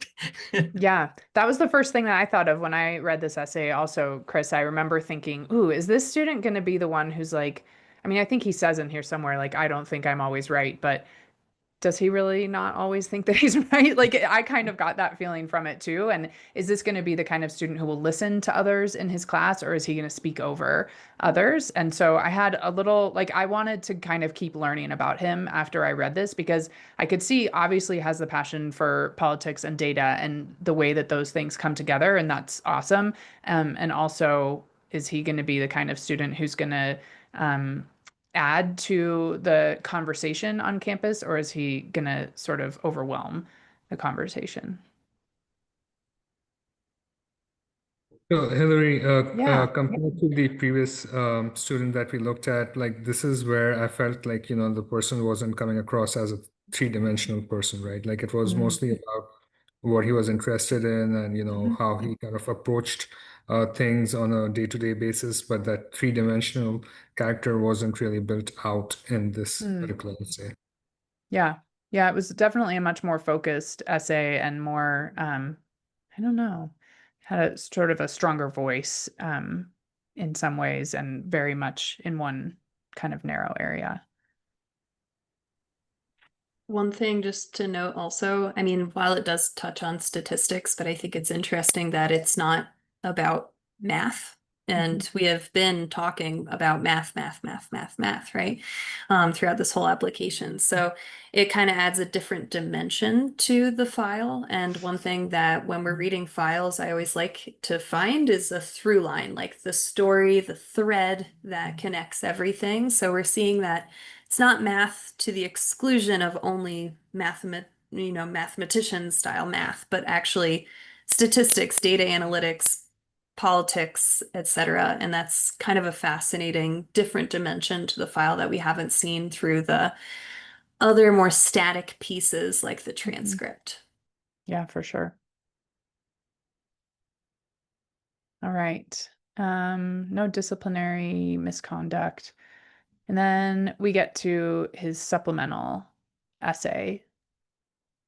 So at that So point, what I'm do we hear sorry. there? Question. Yeah, go ahead. Would you look to see if he took AP Gov and if it was offered? Or Not not in the 8 really? minutes that I have to review. I get it. I probably wouldn't. Because I remember that he's doing debate, right? And so whether he's like, I'm going to sort of make the assumption that that those interests are showing up in multiple places, and whether he chose to take it or not, or if he had a scheduling conflict and maybe wasn't able to get in. That's one thing that is often hard to see in a transcript is what the student actually had to choose from, because there may be on paper the choice to take AP Gov, but what if it was at the same time as his multivariable calculus class that he really wanted to take or whatever, right? And he had to make those choices, and those aren't always well detailed in the application. All right, what do we see in the sup?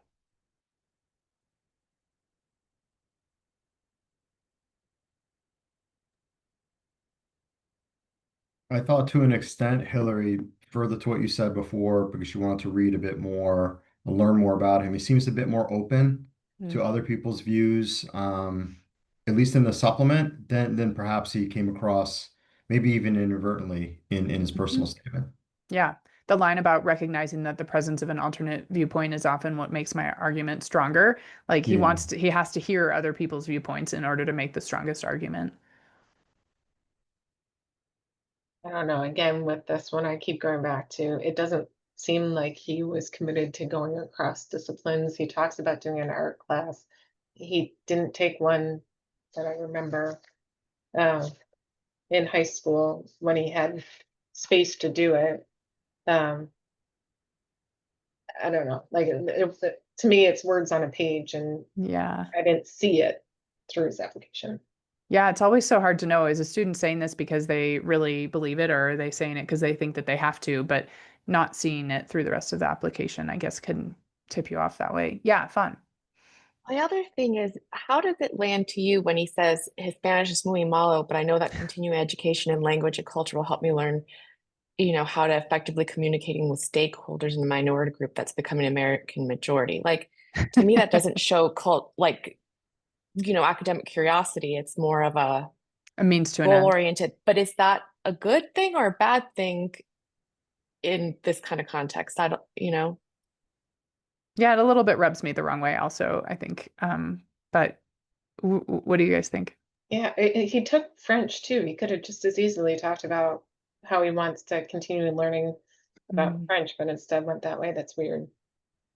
Yeah, I guess French would have come across as more genuine, right? Versus talking about Spanish because it's something that he has to do in order to be able to function like politically. Yeah, I think you could take that phrase as being too flippant, but also weirdly kind of grounded and self-effacing. Like I think it could go either way. Yeah. I feel like this is this short answer is a little bit of a missed opportunity because it does repeat quite a bit from the Common App. And I know that students these days have to write so many essays, but if they think of each prompt is giving their reader a chance to get to know them better. And I felt like this was, I mean, it teased out a few more things, but I think knowing, okay, what is my Common App focused on? Even if the question that you get for a certain institution is kind of similar, that's when maybe you brainstorm a bit more about how can I use the prompt still to show a bit another side of myself. Mm-hmm. Yeah, that's such a great point. Thanks, Kate.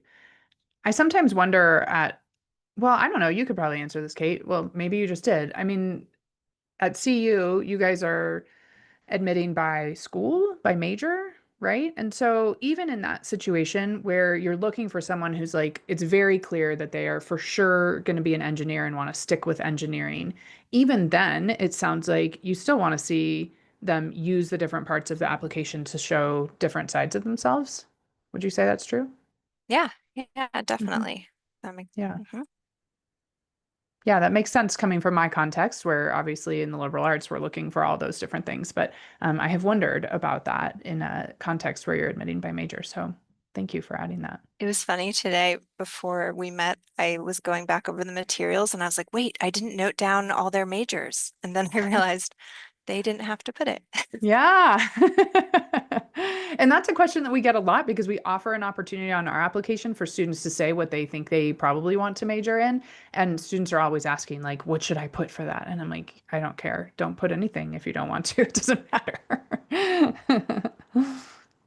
Okay. And now we've got a recommendation. Anything stand out here?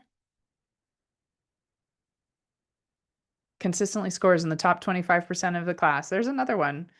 Somebody writing these recommendations was really into where the students are scoring in the top 25% of their class, which is not something that I ever actually remember seeing in I a worked out recommendation. on this one, like intellectually curious. Mm, That he did go above and beyond on math.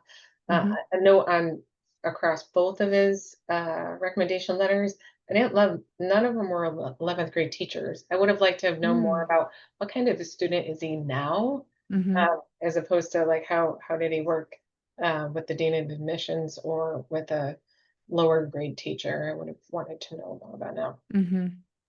Yeah, and so this teacher who he has, uh, this is for the multivariable class, right? Which is his senior year, but they didn't have him during his junior year, it looks like. I don't think they tell us. I generally tell students like whichever teacher can speak most highly of you and write in the most descriptive and compelling way about you, that's fine, even if it's a little bit older or a senior year teacher. But it's nice to hear from teachers who know the student well, and that can be different for each student. All right, let's I look at the misread next. that one. I Yeah. thought it was the person from the admissions office, but that was this teacher. Oh, yeah. Okay, and then we've got another one from which teacher is this? Let's see, global politics course. So this teacher had him in his sophomore year. Anything stand out here?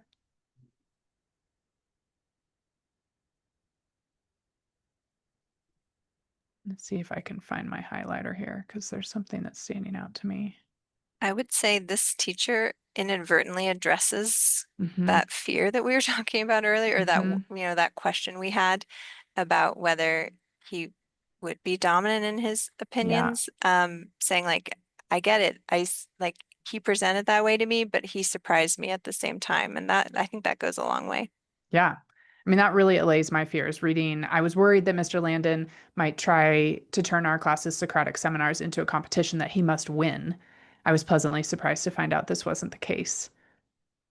Yeah, it's all coming together here, right? So that's why we keep reading all the way to the end, because I think it's hard for a 17-year-old to know exactly how they're coming across in writing. And it's lovely that this teacher was able to sort of predict that that might happen and give us more context. All right. Okay, that's it for Alan. So we're going to move on unless anybody has anything else they want to add. All right, let's keep going though. So we've got Layla from Lake Washington High School. 91% of these students go to four-year colleges. She's been on campus for a tour. So our first student visited virtually, second student has had no engagement, third student has been on campus for a tour. Does somebody want to give just like give us a general understanding of what Lake Washington High School is like? Sure, I can really quick. So Lake Washington High School, medium-sized public high in Washington State. It seems to have a lot of different extracurriculars. It's an institution with quite a few APs, 25 in total, and 70% of students are passing. Pretty good when it comes to the average SAT and ACT scores, which are listed there, as well as the GPA distribution. And it's ranked as Washington's top 10 public high schools. So it is a very reputable high school with a 20-to-1 student faculty ratio. Majority of the teachers have master's degrees, and usually in classes that they're taking, and 90% are getting into four-year college or universities. Yeah. And I love this GPA distribution. I love a GPA distribution. I wish that I could see them everywhere. It helps you so much to contextualize the student and to understand what kind of, like, if there's grade inflation happening or just where this individual student is falling that you're reading. In my office, we would call this a power public school. That's the term that we use. All right. So this is a long counselor evaluation. Somebody distilled this for us. What do we need to know out of this counselor evaluation?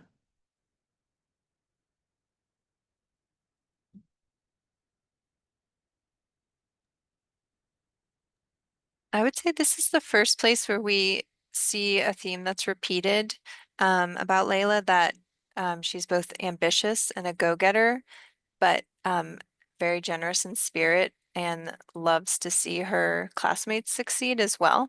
Is not always a combination you see. And she seems very active both academically and extracurricularly, which is one of our profile highlights. Yeah, absolutely. Okay, so all good things there. And then we get into her transcript, and I'm going to scroll down a little bit so we can start with ninth. It looks like she's taking 1, 2, 3, 4, 5, 6, maybe. I don't know if that freshman seminar, I guess I wouldn't count that as an academic course. So 5 academic courses, it looks like probably each year. And maybe even more than that. And by the time we get to 12th grade, she's taking 1, 2, 3, 4, 5 AP classes plus a biotech and ethics class. So a lot of really tough classes here. She's really maximizing what's available to her at Lake Washington. And her grades look pretty good too, right? She's definitely got more A's than B's. Just like a couple B's every year. So academically, she seems like she's going to be really well prepared. And she's got good variety in the AP courses that she's taking. She's really hitting all of the different areas from math to English to science to language. So excellent. Oh, and AP comparative gov. So all 5 areas, right? It's pretty hardcore academics. All right. She's an all-star so far. So then we see she's from Mercer Island, born in Bellevue. Here's her family. So parents look like they're both pretty successful. They both went to very highly selective schools. They both have business degrees. And she has a brother at Cascadia. Yes, good call. Yeah. So her older brother is at Cascadia. Makes it easy for her to come visit and do a tour, right? Yeah. I will say on like the parent information for a Mhm. student such as this, like, so we see like parents went to Harvard, multiple elite institutions. Sometimes I'll see that, and then I'll see the student's transcript has lots of C's or maybe not high rigor, and that's when I have to be really careful. Um, not to make an assumption of, like, why don't you have straight A's? You're the Mhm. parents, you're the child of Harvard educated people, or like, I can't believe you didn't take, um, you're only in grade level math. Um, because you need to stop yourself sometimes and think, would I think the same things if I didn't know your parents' educational background? Now, this Mhm. student seems seemingly as all-star as the parents, but Mhm. every once in a while you get that kind of Mismatch. mismatch, and I'm I think we all are just really careful not to hold it against them. Yeah. And also not to privilege a student who already obviously is coming from a privileged background. Not to sort of just give them the benefit of the doubt just because they're coming from that background, but offering the benefit of the doubt to all the students who we read. Yeah, Nishant. I guess like on the flip side, right? Like I know we talked about yield a little while ago. So in Mm, this kind of a situation, if the student didn't have a brother that went to the school, and we saw the parents, schools that they attended, would that have maybe changed the viewpoint in terms of like, yeah, we might not be able to yield the student? I would actually say that out loud to one of my supervisors. This is going to be a really hard student to yield, and therefore I want to admit them so I can go after them and get them because it becomes like a personal challenge for me. I know that's not the same everywhere, but yeah, like I think that it sometimes can play in for schools that are really protective of yield. And other times you just kind of scroll through because really there are so many students who maybe both their parents went to University of Michigan, and is anyone like more passionate about their alma mater than, Michigan alumni. But you have to assume that the student wouldn't be applying if they weren't at least somewhat interested. Kate and Grace, do you have different takes on that? No. I would say it is hard to interpret the sibling. Um, I think it either could be a good sign again for yield, like, oh, I mean, like, I already know that the school is great because my older sibling is there, or it could be that there's a backstory that we're not privy to that's like, ugh, my parents are making me apply to the same Mm, school because mhm, it's been a good fit for so and so, but there there's no way like, yeah, I'm applying, but there's no way I'm going to the mhm, same school as my older blah blah. So mhm, I think it's hard to know unless they tell you later. I can't wait to go to games with my older sister. I think it could cut either way, and you can't really predict totally. mhm, Yeah, I always like to say, imagine flipping it, and let's say that instead of the sibling attending Cascadia, they attended a rival of Cascadia. mm, That doesn't mean that the student doesn't want to go to Cascadia, because maybe the brother applied to both, right? We don't see where the brother applied, we just see where he's going. So it's a dangerous assumption in any direction to think that just because a student is a legacy or goes to a rival school or their brother goes to a large public school, but we're a small liberal arts, everyone's an individual and a different person. So we try to really, really avoid those assumptions. You're right that sometimes some schools will use that as a point of yield, but even that can be a dangerous assumption to make because even twins, right? mhm, They're different humans, even if they're identical in so many different ways. They're different people and they're going to have different opinions on where they want to go to school, and you can't just make an assumption. So it's tough not to. It's something we actively train our readers to be attentive to so that they don't make that sort of dangerous assumption, which could privilege or, almost work against a student if you take mhm. those assumptions into account, like in the case of a rival school. So, Thank you. Yeah, I think it's really easy as you're reading to like play the what if game, and sometimes those what ifs kind of stick in my head, and then once I see where a student actually chooses to go, then I'm like, oh, like I knew that was going to happen. And sometimes it's the complete opposite, right? And so for us, it's not a part of how it's not something we include in our review process because it's so hard to predict. All right, so let's see. We see here that the student participated in the Center for Talented Youth at Johns Hopkins. There, you'll see sometimes when a student does like a summer pre-college program, sometimes that can show up on here if it's a pre-college program where there was credit. And then sometimes, and some of those are pay to play, right? And some of them are like the Center for Talented Youth where you have to like test and apply to get in, and they're really tough. So those are can be very different things. And just because a student's been admitted to the Center for Talented Youth doesn't mean they're automatically going to be admitted to Johns Hopkins or Cascadia or anywhere else. But it does tell you that they're pursuing something that requires some real additional intellectual curiosity and sort of tenacity on their own in the summers, separate from school, which is always nice to see. There's the SAT score. There's that perfect math score that she's proud of that we saw the counselor write about. So 1,500, that's an excellent SAT score. And then we've got activities. What do we see here? Anything that stands out?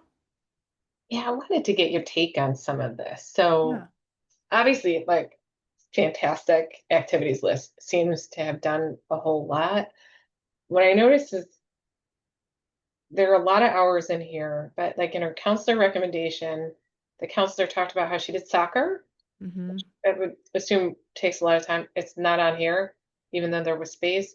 They also said that she was in Interact, which is Mm-hmm. one of the service organizations. You know, I just felt like I saw a lot of inconsistencies across her application, and I don't know Like, how how do you you do all would this kind of? reconcile that. I don't know. Yeah, that can be a hard thing when we're reading and it's like, oh my gosh, are you Superman? How do you fit all of this in?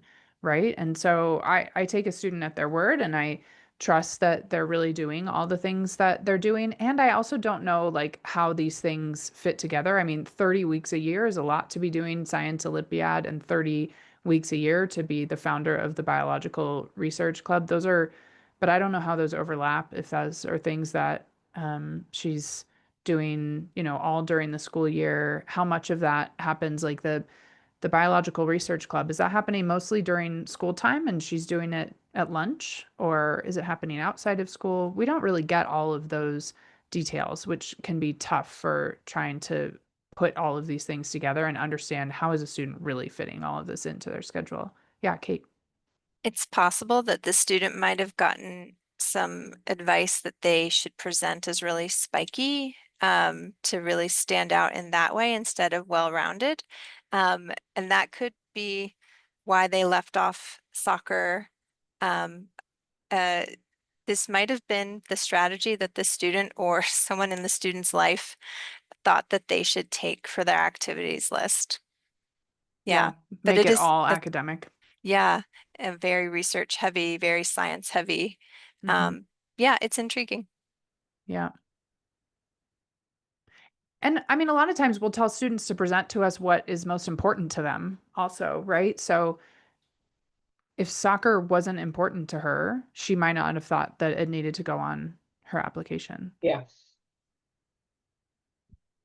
All right, we'll keep going. Okay, here is the essay. What do we see in here?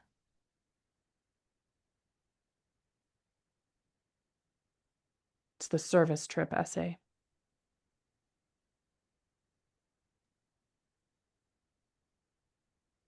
I thought it highlighted the interest in biology, Mm-hmm. which really came through. If comparing it to certainly the first student, it didn't seem particularly reflective. It felt almost like a moment in time. Like I did this thing, found some insects, made some notes, Mm-hmm. which wasn't, I don't think there's anything wrong with that necessarily, but it didn't really tell me much about her other than kind of reinforcing this idea that she likes insects, she likes biology or reptiles or whatever it is, and she likes biology, but it feels somewhat like a missed opportunity to explain more about her. Yeah, that's a great take. It's so interesting because usually when we see an essay that starts out being about a service trip, it then doesn't like veer into the world of science. And so it's fun to have a different take on that, right? Where the things that she's experiencing sort of through the channel of a service trip, but a very different outcome than what we typically see. But um, but it does feel like it's, like Kate said, it's adding to the pointiness of her as a student who is super duper into science, which can be great. And also, like, you kind of wonder, what are we missing anything? Is there another side to you that we're not getting to see because you haven't chosen to highlight it? Yeah, I think unpacking the why of the interest would have been Mm-hmm. something to highlight that could have been interesting. Like, why do you care about? Yeah. I tell students that a lot when they're asking about their essays, and like what I'm really looking for is some help figuring out how you became who you are, right? And that can come through the essay in a really nice way. And we're seeing who she is, but not so much like how she got there. All right. And then no disciplinary issues. And then her supplement. So the big question at this point for us is, she's a super pointy science student from what we're seeing, even though she's capable in all areas. Why does she want to go to a liberal arts college?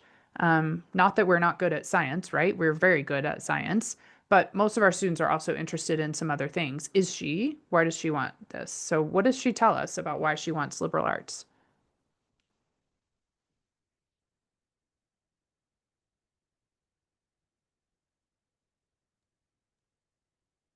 Does say that she wants like a more intimate learning environment, it seems. That's a big part of it.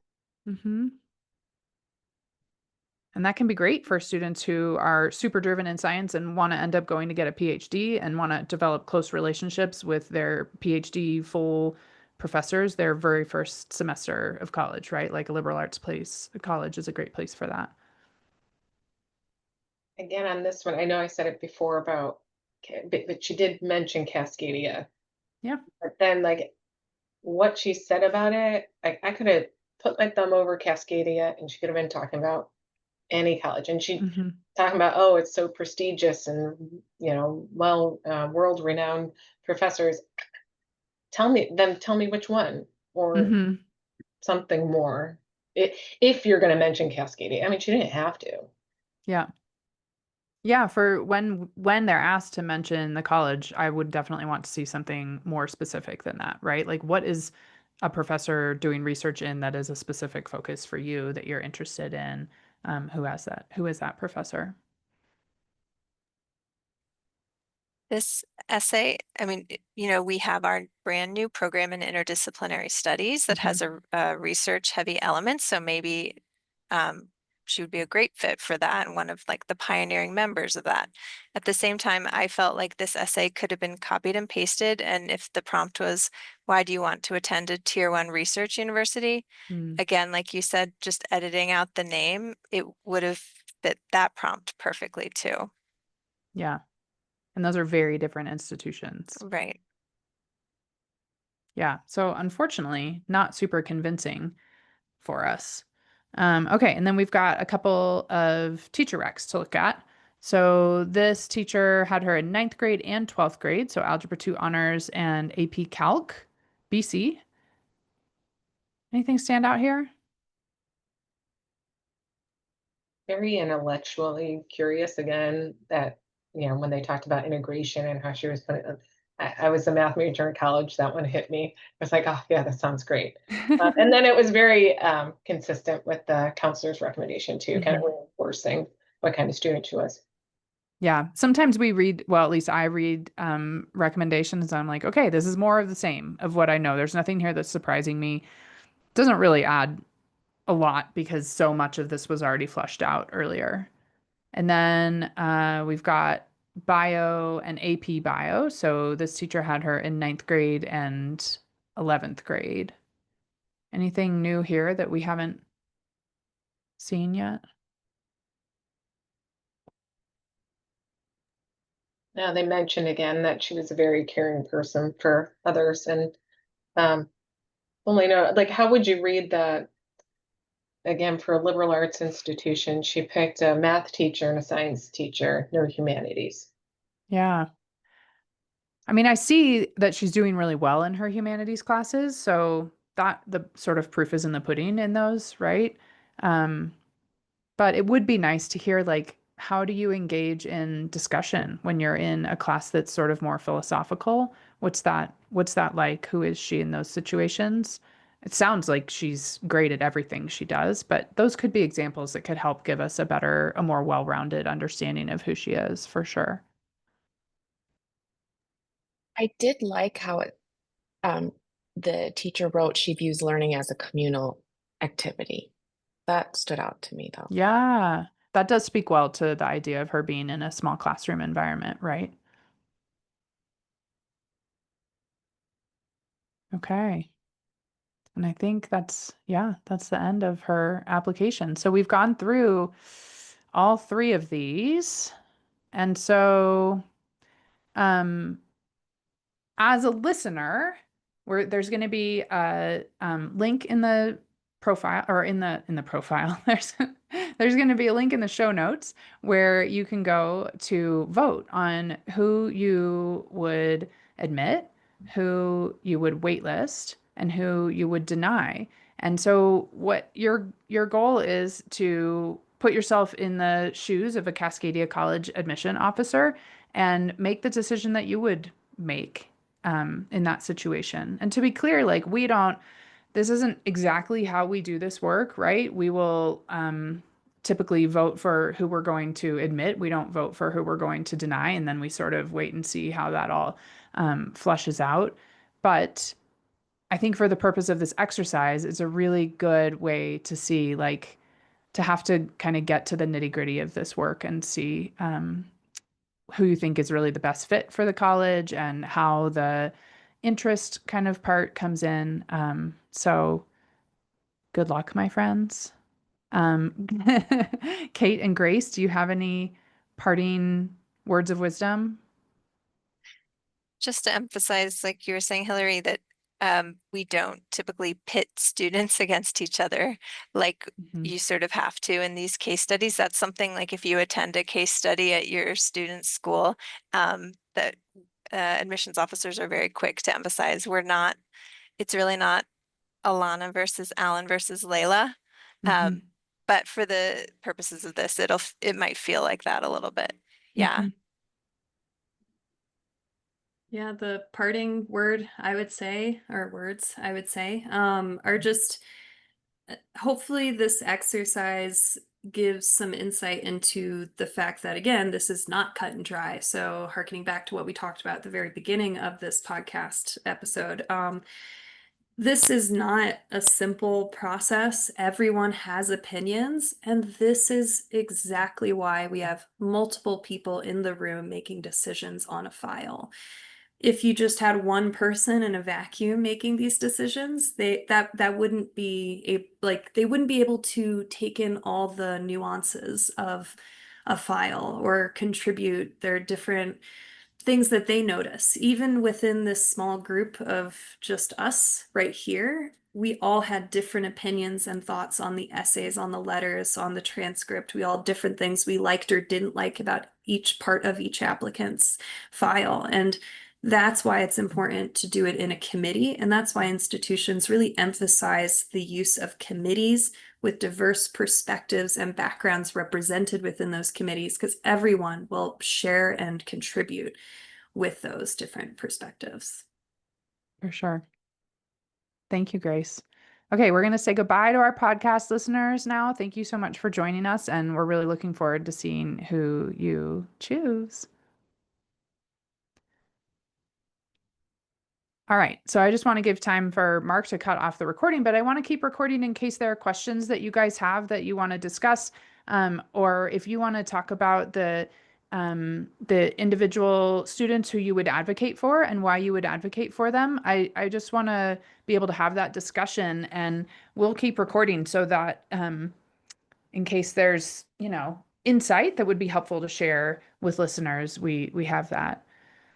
So let me just start with the first question. As you sort of step away from having read all three of these, is there a student who you feel like, wow, was it easy? Like, is there a student who's like an easy yes and you want to be able to Hmm. advocate for them? And if so, who are they and why would you advocate for them? Fun, yeah. I will say I totally get committee-based evaluations because when I was doing this on my own, I was having a harder time figuring out. But we did it all together, I have a much clearer decision in my head. Good. I'm glad. Yeah, I think of it like that Swiss cheese effect where, when you put all the layers of Swiss cheese together, you end up covering all the holes. And that's sort of how I feel about committee-based evaluation. Yeah, Nishant, Are we gonna say like the ones that we would advocate for, or are we go for it. just I'd love to hear who you would advocate for and why. Yeah, so it would be Layla for the most part, right? Like she like hit all the points in terms of like being someone who was very strong in their in their academics, had that well-rounded student kind of school experience, and at the same time she was somebody who was a part of a community and actually helped create those communities. So I would definitely advocate for her. And I think she's an interesting case because if I remember, her grades were slightly lower, maybe. I mean, she wasn't the strongest academically in terms of like her GPA or sort of the raw grades. And so I think that it's really good to be able to see a student in their full context. I think that it helps allay the sort of fears of parents or students that they have to have absolutely perfect grades in order to be a really compelling applicant, which we know after looking through these examples that actually you don't have to be perfect academically to be compelling, right? Right. So Layla did have most A's than some of the other ones, but yeah, you're absolutely right. Like especially starting out, she had a few B's. Okay. Yeah. Yeah, I would have gone a totally different direction, like for me. And I think maybe some of it, I'll admit, my background growing up, one of 11 kids, I had to work from the time I was 14. I totally would have gone with Elena. She couldn't do all the things that everybody else did. Like there is Mm, not time in the day for her to be able to do all those things. And yet she still showed leadership. She had interest. She made connections. She seemed out of all of them the most liberal arts kind of student that there were of the three. Um, yeah, she didn't have as many impressive extracurriculars, but her high school didn't have as many options. I think there were 46 kids in her class or something like that. So she's not going to have all those opportunities, and yet she made the most of um, what was offered to her within her high mhm. school while also doing all those things with her family. Yes, that makes sense. I think I got Alana and Layla mixed up. I was thinking of the opposite profiles for the two of them. Fun, you had your hand up. Oh, I agree with Mary. I would have chosen Alana as well Okay, to advocate for. Hmm. Should we cool. say all of three of ours, or we're going to go step by step, I'm fine like with what our doing it either decisions way. are? Yeah. And What did you think about the other two? I would have waitlisted Layla and Okay. denied Alan. Okay. Yep. I think that's probably where I would have fallen if I were in your shoes also. That makes sense to me. Nishant, yeah. So I would have waitlisted Elena from New York just because of the geographic distance as well, and Mm, then I would have denied Alan. okay. I I'm with Fawn actually. I had Alana as an admit. I had Layla as a wait list actually because Hmm. I don't think she's coming. Hmm. And Alan was a deny. But I had a question for you guys. And it's something that Mary said that sort of resonated with me too. So I'm a first generation college student. And then so I'm reading the different candidates, and they're all great for different reasons. But she obviously resonated with me based on just purely my own personal circumstance. Hmm. So how do you, as admissions officers, when you're reading through applications, sort of balance your own, I'll call it a bias for the lack of a better word, with something like, say, like an institutional priority, like, oh, we want to bring in more kids from the Northeast or from the Mhm. Southeast or some other institutional priority. Like, does that bleed over? Do you have to sort of think about that in a more critical way? Like, how does that come into play? If that makes sense, I'm not sure if I'm articulating it right. Yeah, you are. Yeah, bias training is how we push back against it. I mean, Kate and Grace, you guys have bias training in your offices, I imagine, as part of your reader training. Do you want to talk about what that's like or how you push back against biases? Yeah. Um, I can share that. So when I was reading Alan's application, I'm from the DC area. He's from Baltimore. I saw that he was in an activity called It's Mathletics. And in the DC area, we had a quiz bowl thing that would be on Saturday morning TV called It's Academics. And I also attended CTY. Hmm. So I, you know, I always ask myself when I encounter something that seems familiar, or something that seems incredibly unfamiliar to me, you say to yourself, if I didn't know this piece of information, would I change my mind about the student or would I make the same conclusion about the student? Um, and with CTY, like Hillary said, that is one of the strong pre-college programs that requires merit to get in. So I felt that that was a benefit that I knew that, but I didn't take that piece of information any farther than that with him. But yep, we do several hours of bias training with our teams, and it's just knowing those things, like to interrupt that little thought train in your head when something's triggered is familiar or really alien to you, Mhm. and start to look at things more in that kind of pure vacuum or in the context of the student rather than, you got to just put your context aside. And Yeah. then And one follow-up I've question, I'm sorry, one follow-up question if I can. It's along the same lines, I think, but maybe not.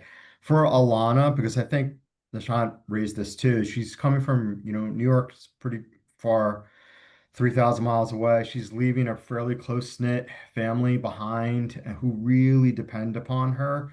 Just as admissions officers, let's assume you were going to admit her, just for the sake of this discussion. At that point, are you saying to yourselves, we want to admit her, but we want to make sure that she knows what she's getting into? So do you like have how does that I don't know if I'm making sense here, but she's gonna be part of the community. We want to be supportive of her if we're admitting her, right? And so are you thinking proactively at that point in the admissions process to say, hey, we want to make sure we have a counselor lined up for her or advisor who's very sensitive to the fact that her family really needs her and she's 3,000 miles away?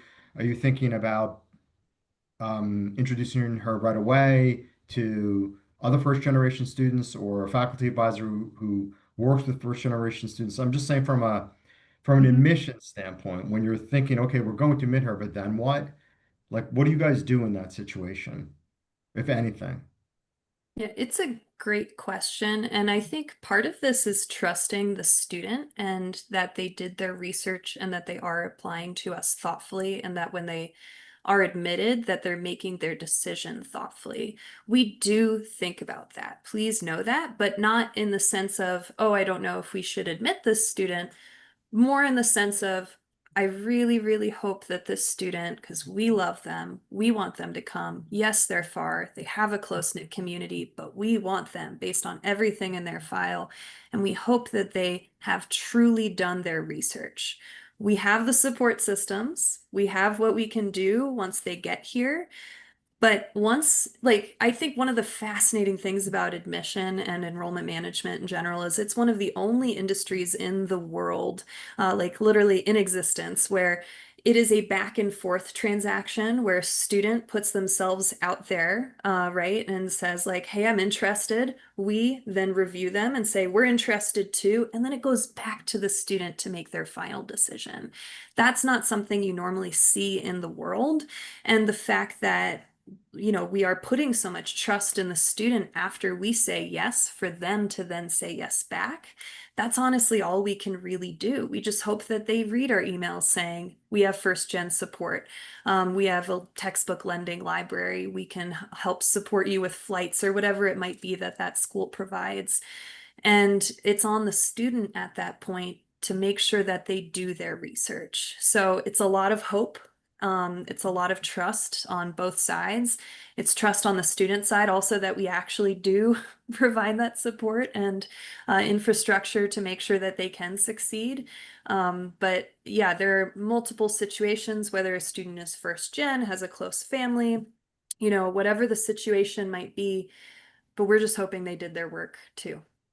I think that the three of us are in really privileged positions at our institutions because our institutions are able to support students who are coming from backgrounds where they might need extra support, right? And so we can sort of lean on that, you know, these support networks are here at our institution. And as long as the student is willing to like take advantage of the things that we tell them are available to them, then probably they'll be fine. And so, yeah, it does go back to trusting the student. I don't know. I'm sure that that is aspirational for some schools and that not all schools. You think about some of the challenges that the colleges are facing across the US right now, and lots of times sort of those supportive offices on campus might be cut. We're really lucky that that's not true at the places where we work. And so we can go into this with some confidence that like what the student needs is here. The other thing I was going to say was about the bias training. One thing that we're trying to do with our partners when we're reading is to name our biases, to say it out loud. Like, wow, I'm feeling an extra sort of attachment to this student already because they did youth in government and I did youth in government, or because they were raised in the Bay Area and that's where I'm from. And so when they talk passionately about sourdough, like I understand what they're saying.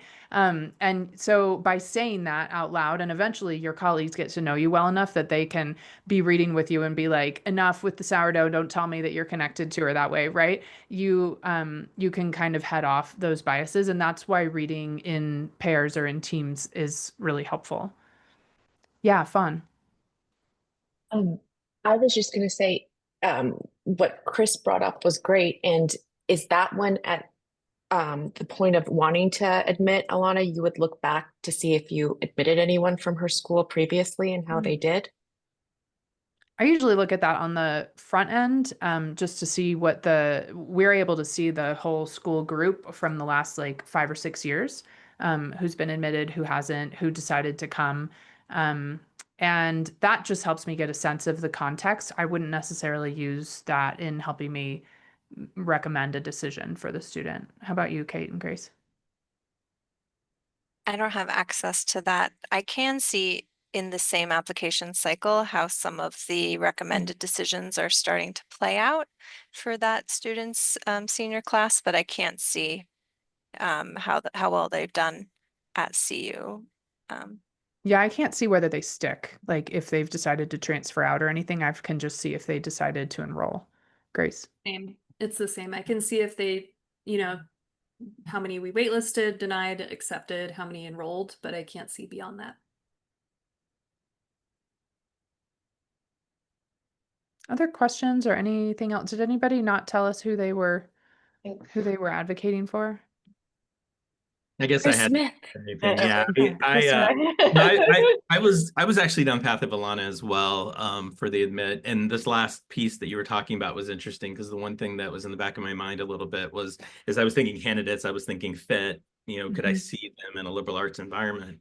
But then there was the preparation question, you know, and that idea of doing really, really well, but in a situation where the resources aren't as extensive as like Layla's situation, and how one thinks about the support structure and infrastructure in place. Because, you know, I can imagine a world where she certainly would thrive even more if she doesn't have the baggage, if you will, of all the responsibility at home, et cetera, and she can really focus. At the same time, she hasn't been in that environment yet to demonstrate it. So then it's like, how do you know, as much as you might want a student, that they will be successful ultimately, you know, versus that idea of getting in over her head, which is the thing that, you know, she kind of highlighted. But that was kind of where I landed. And I was actually more in the camp of, for Alan, waitlisting, and Layla, the denial. And the rationale for that was she seemed to be the most prepared, I think, in a lot of ways, but she also felt like the least liberal arts to Mhm. me in a lot of ways. She didn't have any arts in her profile, like any fine arts, anything like that, in a very resourced environment, etc. She just seemed biology, biology, biology. It struck me as like Johns Hopkins or something like that would be the place that you probably want to go, kind of a deal. But yeah, one question I have actually was, and this has been really interesting, is when you get to committee, how long do you actually have to talk about? So like we spent a lot of time talking about We these. did. Yeah, we don't have this much time. I guess Yeah, like unless you're at like a Quaker school, then maybe you do. You stay until you figure it out, right? But I don't know. How long do you guys take, Kate and Grace, in your committees? I mean, to read a file, because I think it's also important to start there because we also took a Yeah. good amount of time to read. It can be anywhere from, I'd say, 7 to 10 minutes per file. So a lot faster than what we did today. And then in the committee, it can be anywhere from 2 minutes, 1, 2 minutes to, it can be up to 10 minutes if we're having a really intense discussion about a student. In committee, hopefully the people that have submitted the notes on behalf of the student that they're sharing those notes for, those notes are pretty comprehensive, get to the point, and give everybody a good kind of understanding of the student, even though they haven't all read the file. And then everyone will discuss based on those notes and their quick skim through the file. There's a lot of trust in the reader or readers, right? Readers, depending on the institution. We have 2 per file at least on our at Grinnell. But there's a lot of trust on those readers that they read thoroughly, provided really good notes that highlight what needs to be noted. And sometimes the vote is very easy, like, yep, that student's great. Or, we need to talk more about that. Maybe the readers disagreed, and so there needs to be a wider discussion. So it varies, but I would say rarely is it more than 5 minutes even for a committee discussion. Like the longest I can think of has been maybe like 7 or 8 minutes. Yeah. We're allowed to have, we're allowed to speak as the representative for that student for it depends on how many we have to go through in a day, but somewhere between 1.5 minutes to 2 minutes about the student. And so you really, for me anyway, I do a lot of work on the back end, prepping and looking at my own notes and the notes from other readers who've looked at the file and trying to pull together the story and make the most compelling and also the most honest case that I can about the student. So that means pulling out the great stuff about the student and also identifying the things that might give me pause. And then that gives everyone the full picture so that they have the information they need when we go into a vote. Kate, I'd be really interested to hear how that works at CU because big schools with your volume of applications has got to be so different. Yeah, so we're a little bit different. So high application volume, but also fairly high admit rate overall, barring a few of our programs. So our applications get interacted with, touched, read by multiple people, but we don't have committee in the sense that a liberal arts college does for most students. Yeah. So each reader is able to see the any notes that are made on the file. If someone Yep. else is touching it, they can see what was said before. Okay. Yep, you can see the full history. Yeah, that's cool. Fun, yeah.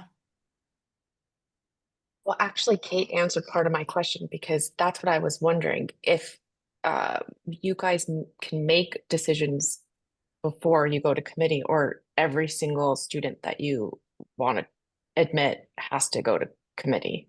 I guess for Kate, they make decisions on their own. We don't have to send all of our students through committee. Some students are so strong that they can be automatically recommended for admission the first time that they're read by the first pair of readers. Sometimes they're sort of on the bubble, and so they go to a subcommittee, and the subcommittee will have, a very long Excel spreadsheet of lots and lots of students who they have to go through, and they can make some decisions to recommend a student be admitted, and recommend that some be denied, and then there are going to be or waitlisted or deferred.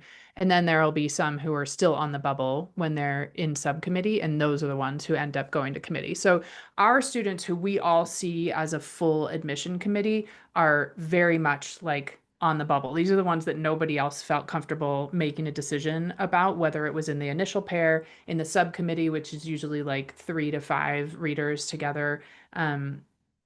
Sometimes the dean and director will kind of shuffle students around and make some decisions based on what prior readers have said. And even they haven't been able to decide. Those are the ones who are going to end up with the full committee. How about you, Grace? It's basically the same, and I just want to again remind everyone that there's always at least 2 readers, if not more, on every file. And even for the students, I assume it's the same at CC, but even for the students that might be, again, so strong that they can immediately put into that admit box, they are still reviewed by either a dean or director before they are put into that box. So they're not just moved based on the reader comments. Then, even though it might not be the full committee, there is another person or another 1 or 2 people who are in the highest leadership positions within the office that generally will give the final approval before a student is even moved into that, regardless of how strong they are, just to make sure that nothing was missed. So Yeah. lots of eyes on every file. Yeah, it's really hard to sneak a student in. You can't really. Much as Or we to would sneak love a student to. out also, right? Like if a student is super has a really, really strong academic profile, but personally you're like, oh, this student is not going to add anything even though they have straight A's, so I'm going to recommend deny for them. Well, their strong academic profile is going to get caught in sort of the filter at some point and keep them from going straight to be denied. Like there are so many. That was one thing I had to get used to when I started here, because I would feel really frustrated and nervous that students who I really liked, but who didn't have super strong academic profiles, who I sort of had to recommend deny for them or had to recommend defer for them based on sort of our rubric. But I really wanted to make sure that they were going to get looked at again. And it took me a while to get used to the idea that like there's going to be a filter that is going to catch students, and so nobody's getting either in or out without getting another set of eyes or 2 on their file. That was amazing. Thank you guys. Yeah, you're welcome. All right. Well, thanks so much for joining us today, you guys. I think this is going to be really helpful for our listening audience, and I hope that it was fun for you. I know it's a long day. That was 2.5 hours of sitting on a Zoom. My bottom is sore. I don't know about yours, but I'm really glad that you were willing to sit through this with us, and you asked great questions. So thanks so much for being here, and special thanks to Grace and to Kate for taking time out of their days. I know, Grace, you're leaving for a big international trip in like 3 days or something. Is that right? How long are you going to be gone? Yeah, I leave next Friday. Okay. And I'll be gone until late September. Wow. So And how many countries are you visiting? 4, 5, 5 Okay. this, yeah, all East All Asia. Asia. Yeah, Okay. yeah. Cool. I'm And Kate, excited. what's coming up on your plate for your work? What's this time of year look like for you? Right now, I'm starting to read spring applicants. I read my Wow. first file for spring this morning, Yeah. and really preparing for the reading season. So updating guidelines for admission, updating training materials, and making sure that we have all the folks on board that we need to do this great work. That's awesome. Well, thank you so much for being here. It was really great to meet all of you, and hopefully we can talk again soon. Thank you Thank so you. much. Thank you so much. Yeah. Thank you. Yeah, for sure. Amazing. Thanks. All right, stopping the recording.